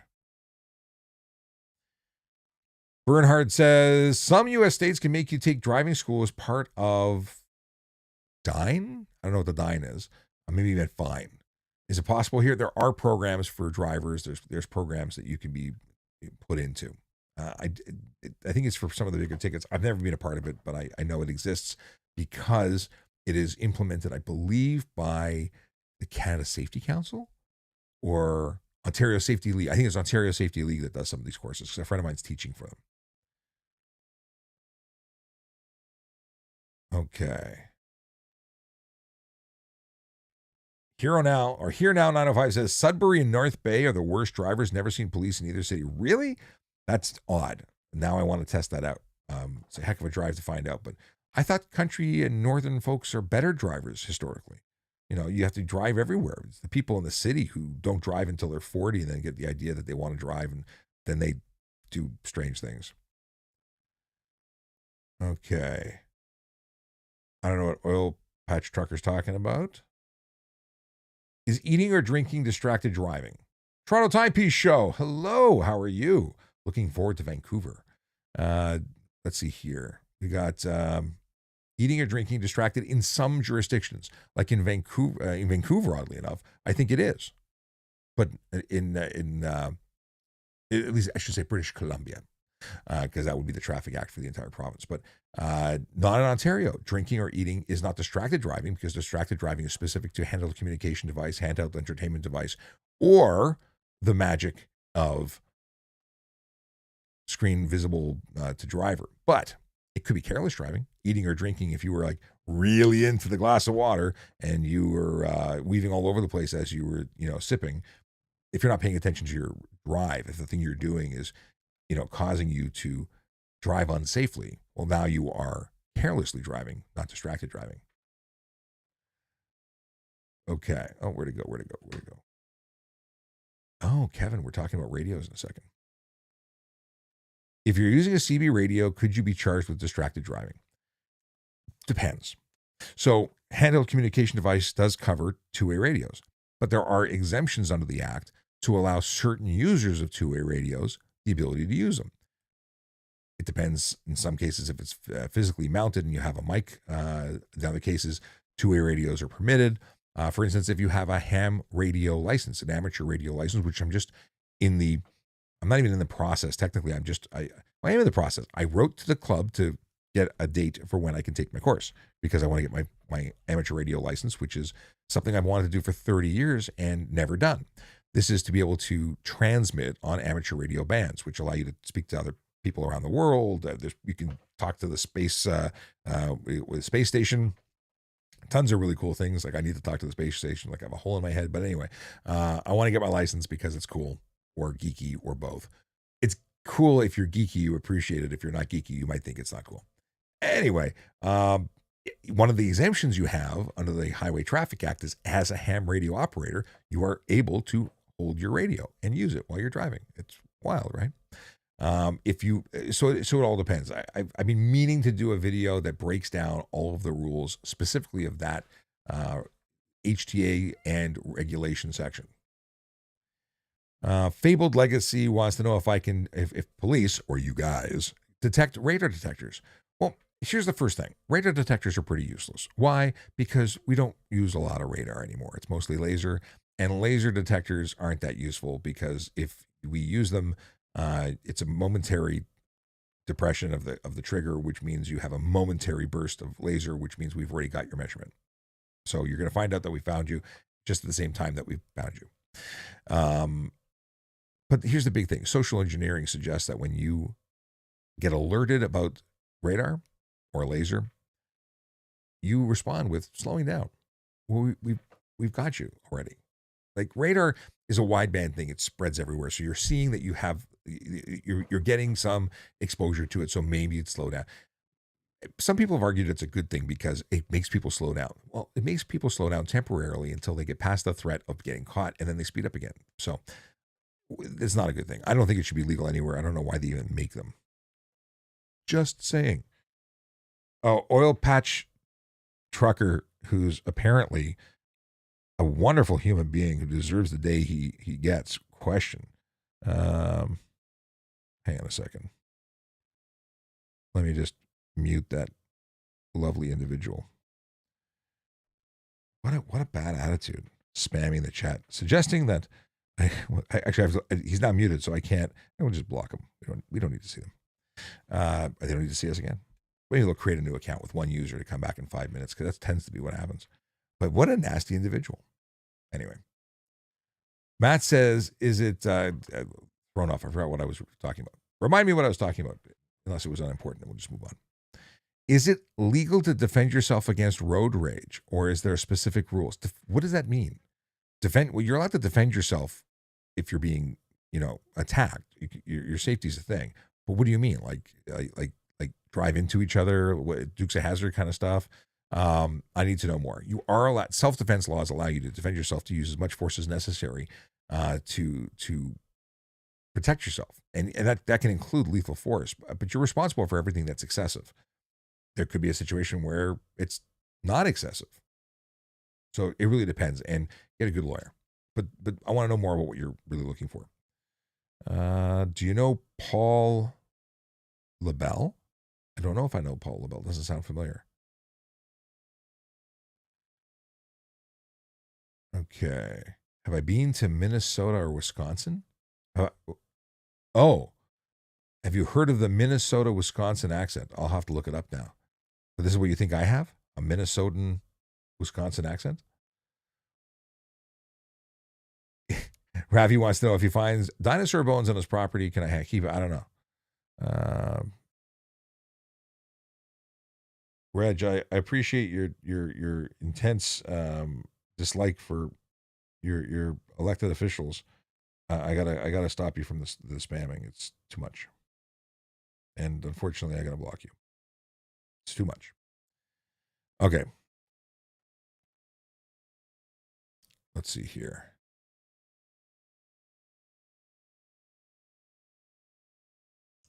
Yes, Papa B says he retired. I did, yeah.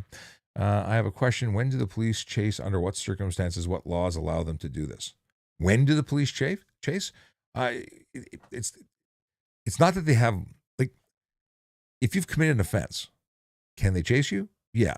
Public safety is the first priority, though. If they're going to hurt other people by way of chasing you, the risk to public safety has to be weighed, and they're responsible for what they do. So, but if there's someone with an active threat, if someone's done something, taken someone, is that a reason to chase? In most cases, yeah.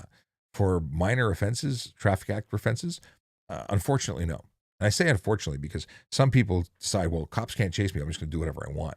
Well, they can chase you, but it's a risk, and they have to weigh that risk against what's going on. But I think that we need lasers or some kind of EMP, something to disable the vehicles. Big net like Batman, because people are just driving like idiots and need to be stopped. And the ones that are truly criminal need to be stopped fast. Okay. What is this? Matt was saying, where's the other part of this? I turned and they drove off. Where's the other part of Matt's thing? So Matt, it must have removed it because I see the question about defend yourself, and then I turned and they drove off. It was the next thing, and then it says if I hadn't, let's say, and I defended myself or got into an altercation, who's at fault? If someone is threatening you, so this is a Canadian thing. Do I have a duty to leave, or can I engage? If you can leave, the smart thing to do is leave. If someone says, "Hey, want to go?" and you say, "Yeah," now you're you're in a consensual fight, right? But if you hit them and they didn't hit you, are you responsible? Yeah, potentially. Like it all depends. You can get into a fight and be consensual, but no one can consent to getting their butt whooped. So even a consensual fight has limits.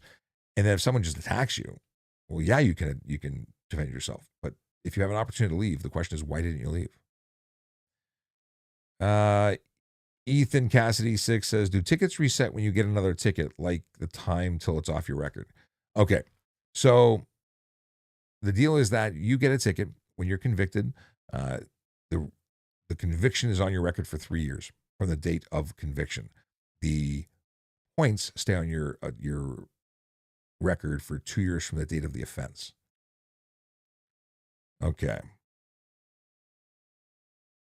So just curious on how it works, because I know in the U.S. there's a stand your ground. There's no stand your ground here. You will be criticized for not running away.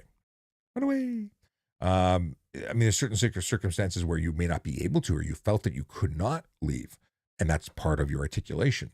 Like, I thought that if I turned my back, they were going to attack me from there. I couldn't leave in safety, so I defended myself, or they threatened, and I believed that they were. Like, it all depends. This is why lawyers will forever be in business.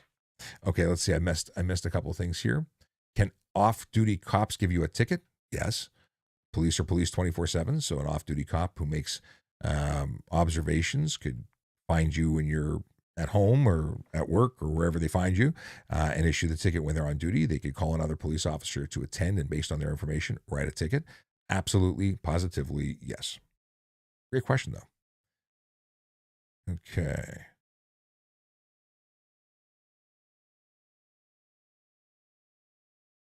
Wait. Mark 14. Oh, it's Mark L. That's L421. By the way, the signaling into the roundabout is a UK practice. They will signal, and when they signal when they enter what exit they plan to use. They then signal when they exit. That is why people signal left into a roundabout, because it's UK practice. Interesting. Not a thing here, nor does it make sense. Well, maybe when they have these enormous roundabouts, I don't know. I can't imagine why anyone would do it even there.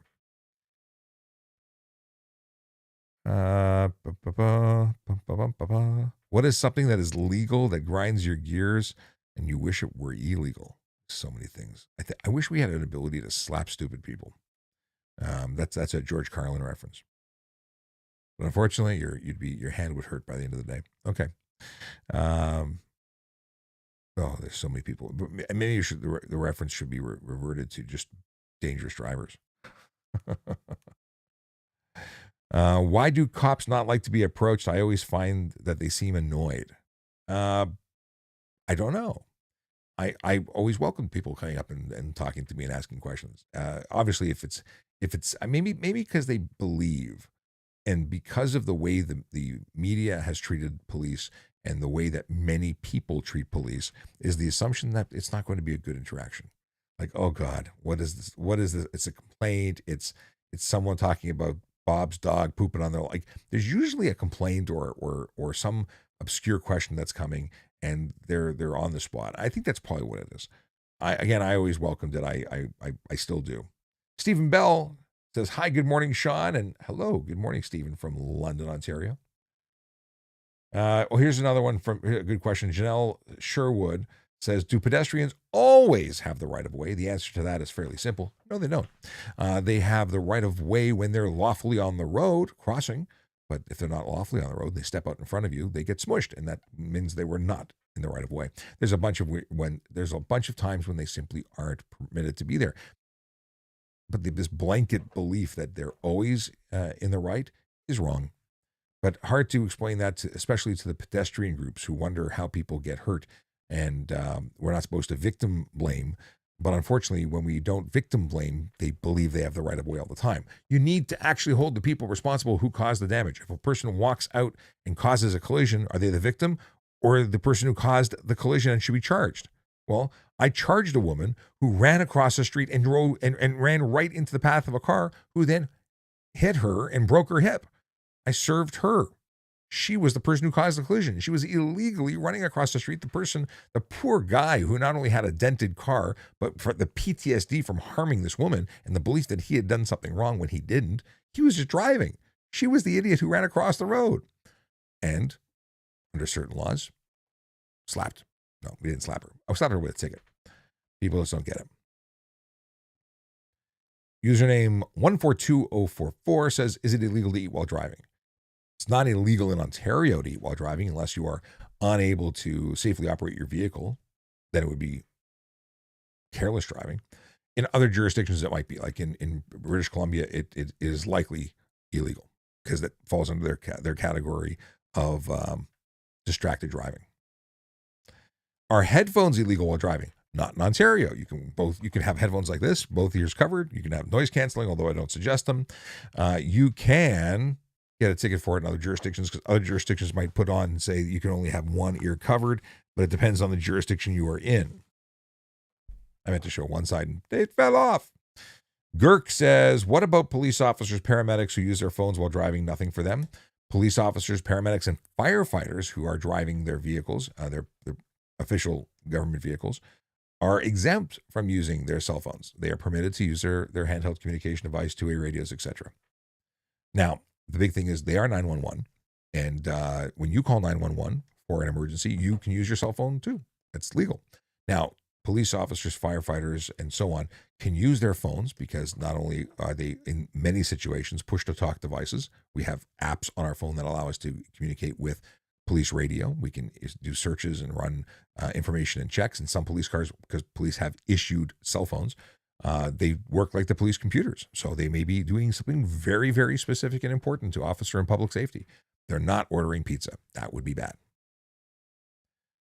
Hydra Cats says, hi. How long does it take to respond to a call? What call are we talking about, Hydra Cats?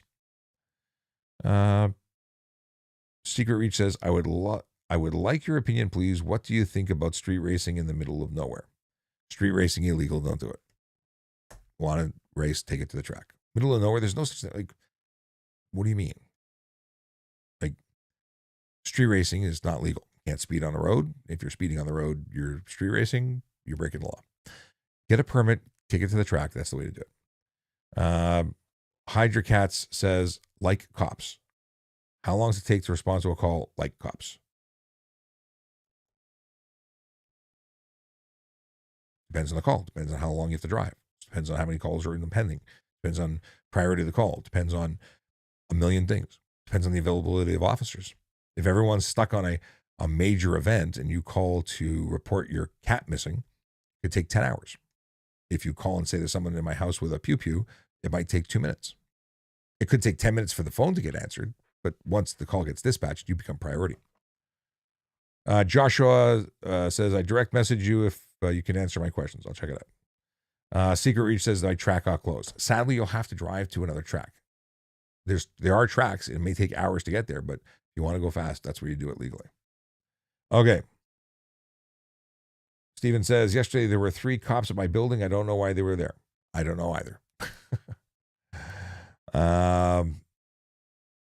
Mike joined. Hi, Mike. Okay. Let's see if there's anything else I can jump into.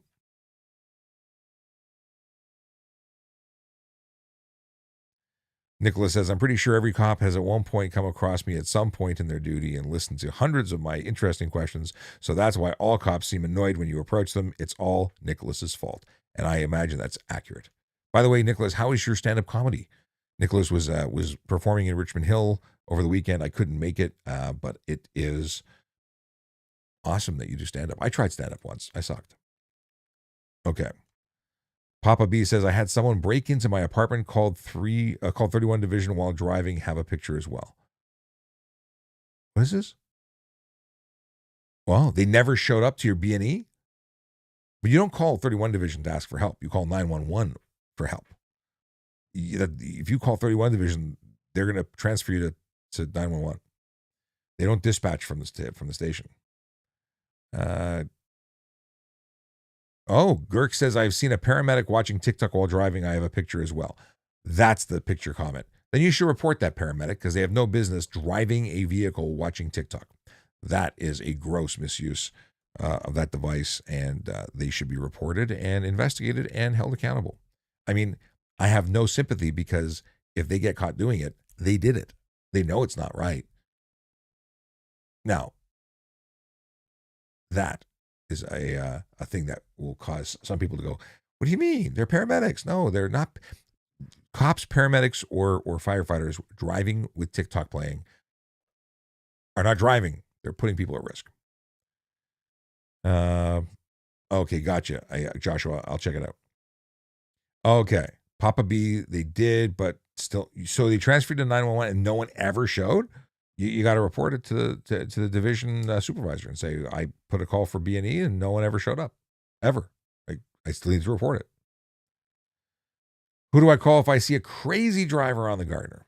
If you see a driver that is putting others at risk that you think is at risk to public safety, right then and there, you call 911. You say, this is the direction to travel. This is the license plate. Here's the description of the vehicle. And that's it. Take the direction and probably move on with your day at that point. Okay, this could go on for days. So I need to get in and make a move. And I don't know if this was 11:41, which is now. Randy says, ampersand may be the word you're looking for. We looked into this. Randy, I'm either going to clip the portion of the video when we looked into it. I had ChatGPT give me the answer. I was really shocked at what the answer was, but I might make a dedicated video for it. We'll see. It's a different word. It's actually called the at sign or at symbol. Taillight tint, is it legal? It is not legal. Taillights cannot be tinted. They have to be functional at 100, or they have to be discernible at 150 meters. So if you tint your taillights, they will no longer be, because chances are they are only made to meet the requirements.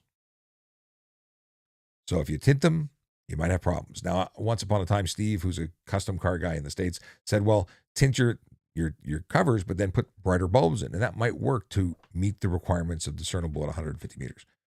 I would not suggest it. I thought you were retiring. I did. I am no longer a police officer. Under my name, it says former police officer. But now I am doing something different. I'm working with Better Traffic, which is a not-for-profit in traffic safety. And we are trying to help people and educate people. And we're sponsored by great people at Barrett Legal and Diamond, and looking for more sponsors and onboarding new sponsors all the time. So great things coming, lots of projects working on. Eventually we'll have a crew of people doing stuff. It won't just be me and a couple people in the background. It'll be a real thing. And I'm looking forward to bringing you great content in the future, because we're talking about we're doing a couple of things. One, I'm doing a project for G1 drivers. We're going to go and actually make a mini series reviewing the entire driving handbook. We're going to go page by page and we're going to talk about it. Then we're going to, that'll help G1 drivers. Then we're going to do some who's the worst driver for real. We're going to start deep diving into neighborhoods and doing some of our own studies of sorts, driving with Brian Max. He's a race car driver and race team owner. And we're going to talk about people's driving, and we're going to get some lunch, and then we're going to do some more driving. Lots of cool projects that are coming down the pipe.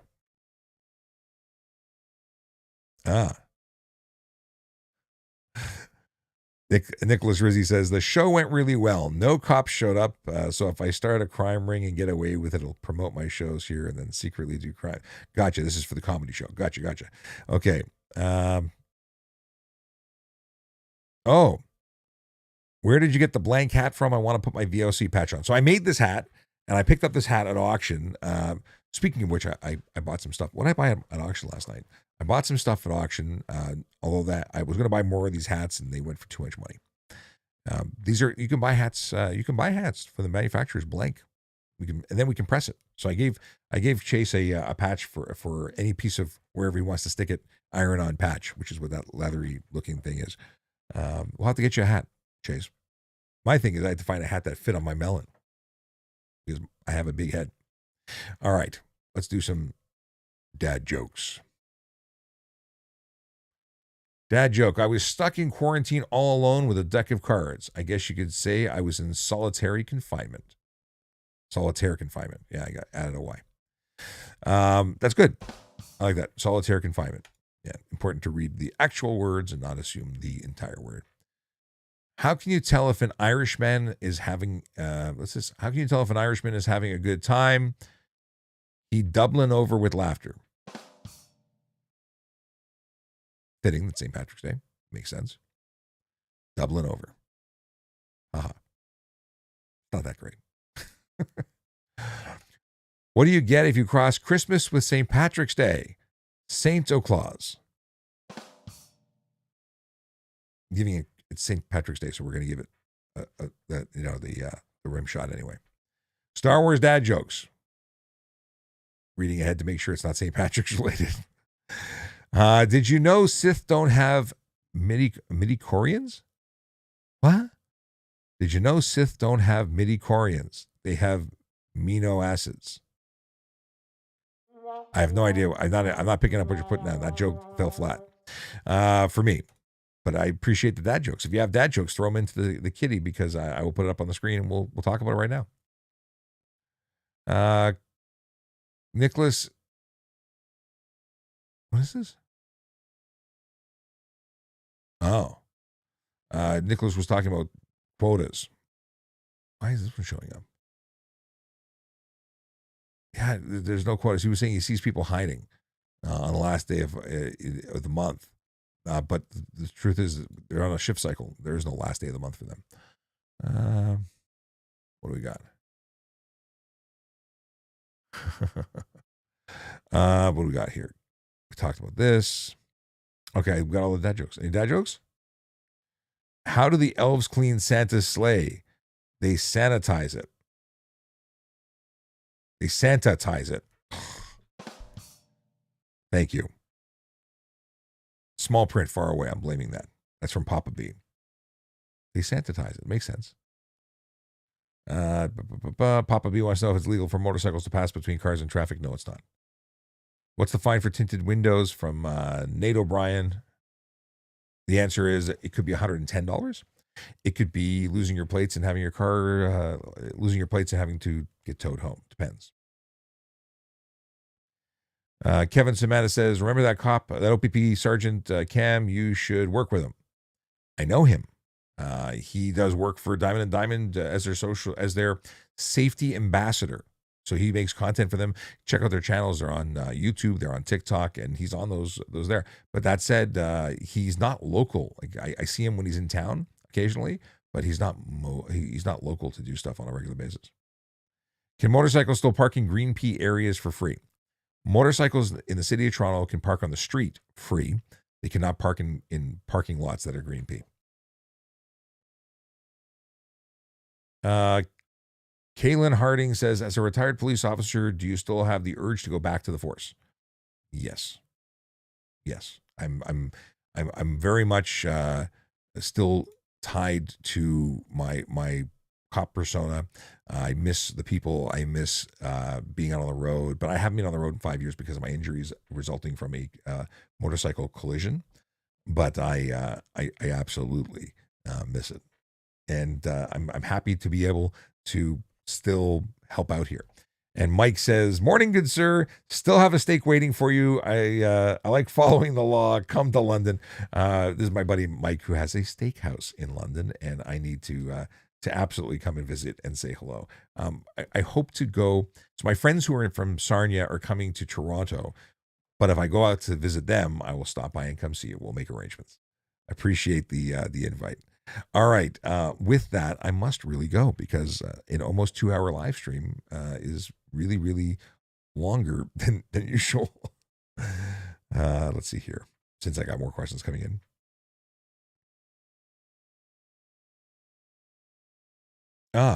So Han says, when you talk about expanding, are you referring to other car-related things or having other retired officers start their own podcast?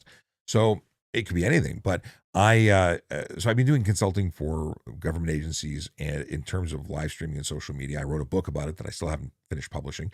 It's just going through another revision because things have changed. It's constantly changing, and I want it to be the most up to date it can be.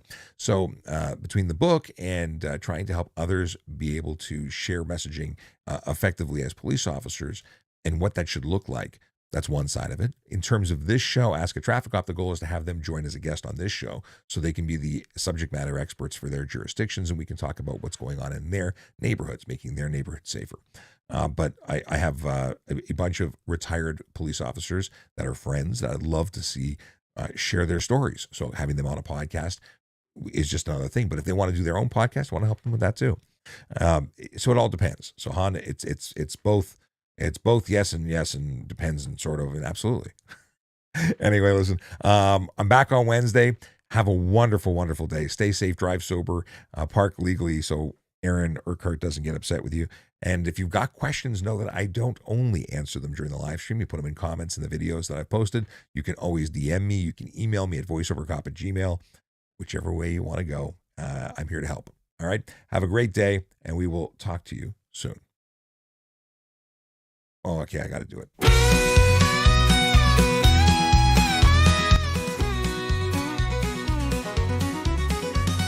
Hey, it's Sean Shapiro, here we go.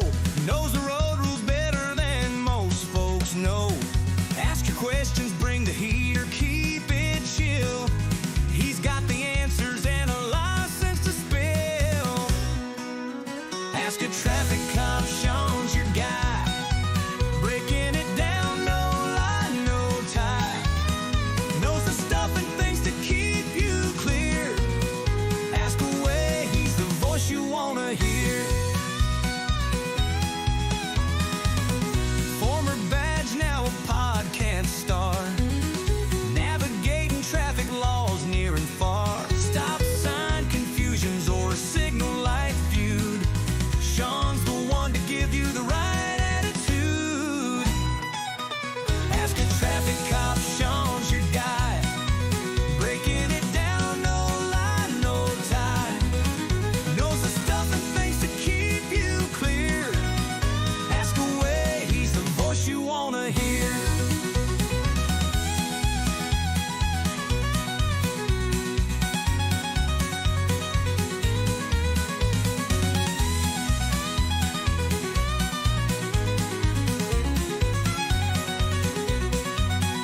Tune in, listen up, he's got your reply. Sean Shapiro making rules simplified. Ask a traffic cop, that's the plan. Driving safe with the answers from this man. Ask a traffic cop, Sean's your guy. Breaking it down, no lie, no tie. Knows the stuff and things to keep you clear. Ask away, he's the voice you wanna hear. Ask a traffic cop, Sean's your guy. Breaking it down, no lie, no tie. Knows the stuff and things to keep you clear. Ask away, he's the voice you wanna hear.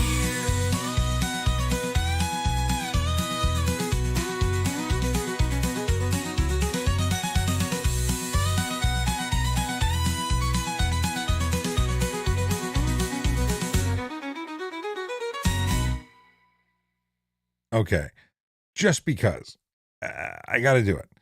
This was Bernhardt just said to me, you got to try a rock version of your theme song. Okay, we're trying, and this is how do I do this? Let me give it a second.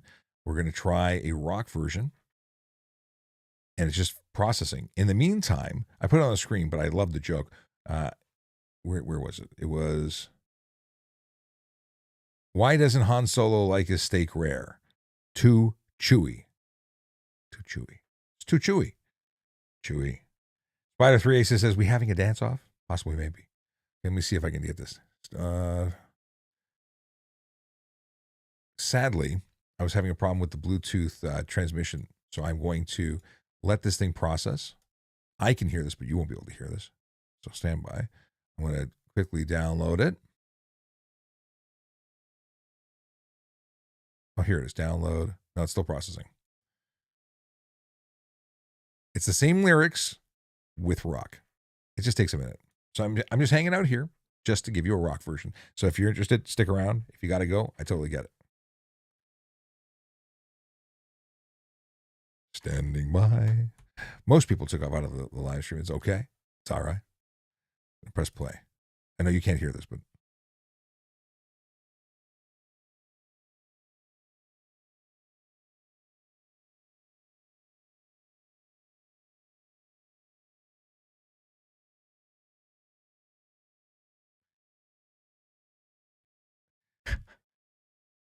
I'm just getting a preview while it processes.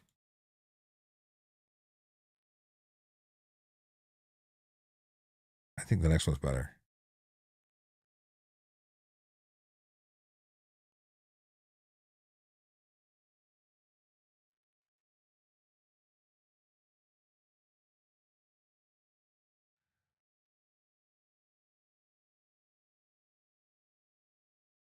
I don't think you can hear this because of the setup.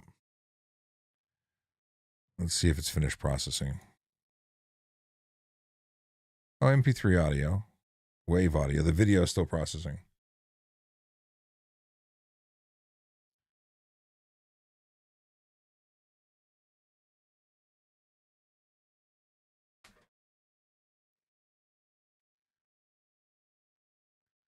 Maybe I can bypass this. System settings. This is better. They're both good. Okay, let's see if this is finished processing already. Yes, it is. I can upload them and then you can see them. That's this version. This is the after show that's completely not scripted, not planned, just doing this thing so you can enjoy it. Thank you very much. I see you there. It says, it's Sultan. You're doing a great job. Thank you. What app is it? It's Suno. So actually, I could put that on screen. Unfortunately, the audio doesn't work. That's I don't know why it doesn't work. I could swear it used to work.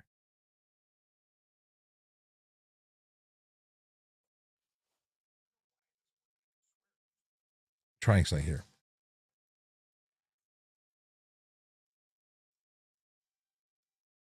No, it doesn't work. Okay, that downloaded. We're going to go here.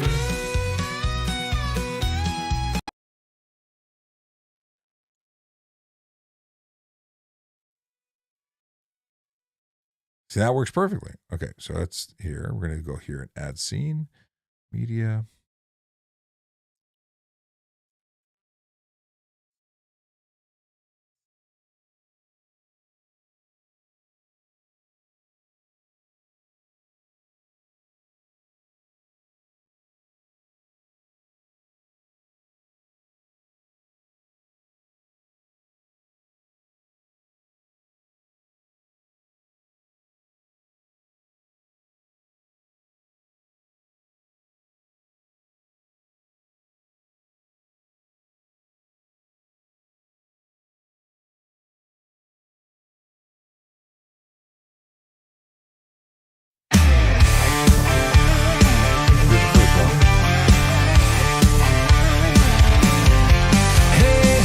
Sean Shapiro here we go. Knows the road rules better than most folks know. Ask your questions, bring the heat to chill. He's got the answers and a license to spill. Ask a traffic cop, Sean's your guy. Breaking it down, no lie, no tie. Knows the stuff and things to keep you clear. Ask away, he's the voice you wanna hear.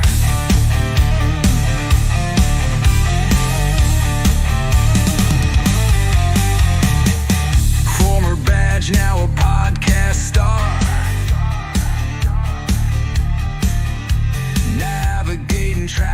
calls near and far.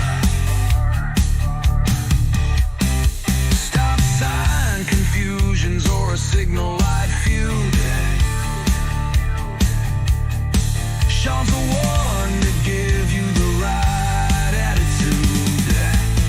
Oh, ask a traffic cop. Sean's your guy. Breaking it down, no lie, no tie. Knows the stuff and things to keep you clear. Ask away. He's the voice you wanna hear.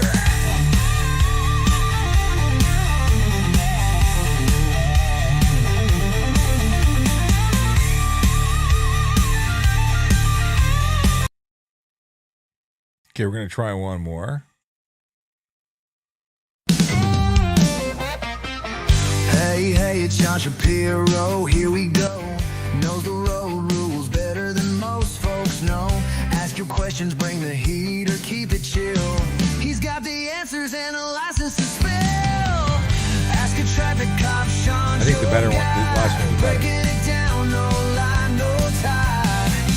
Knows the stuff and things to keep you clear. Ask away, he's the voice you want to hear.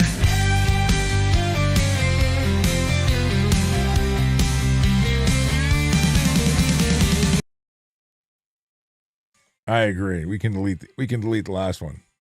Not necessary. Done. Deleted. Yeah, I like the other one. I'll have to play with it. We'll see. We'll see. I'm sure there's many more, but thanks for the suggestion. I hadn't planned on changing it. The country one was just sort of good.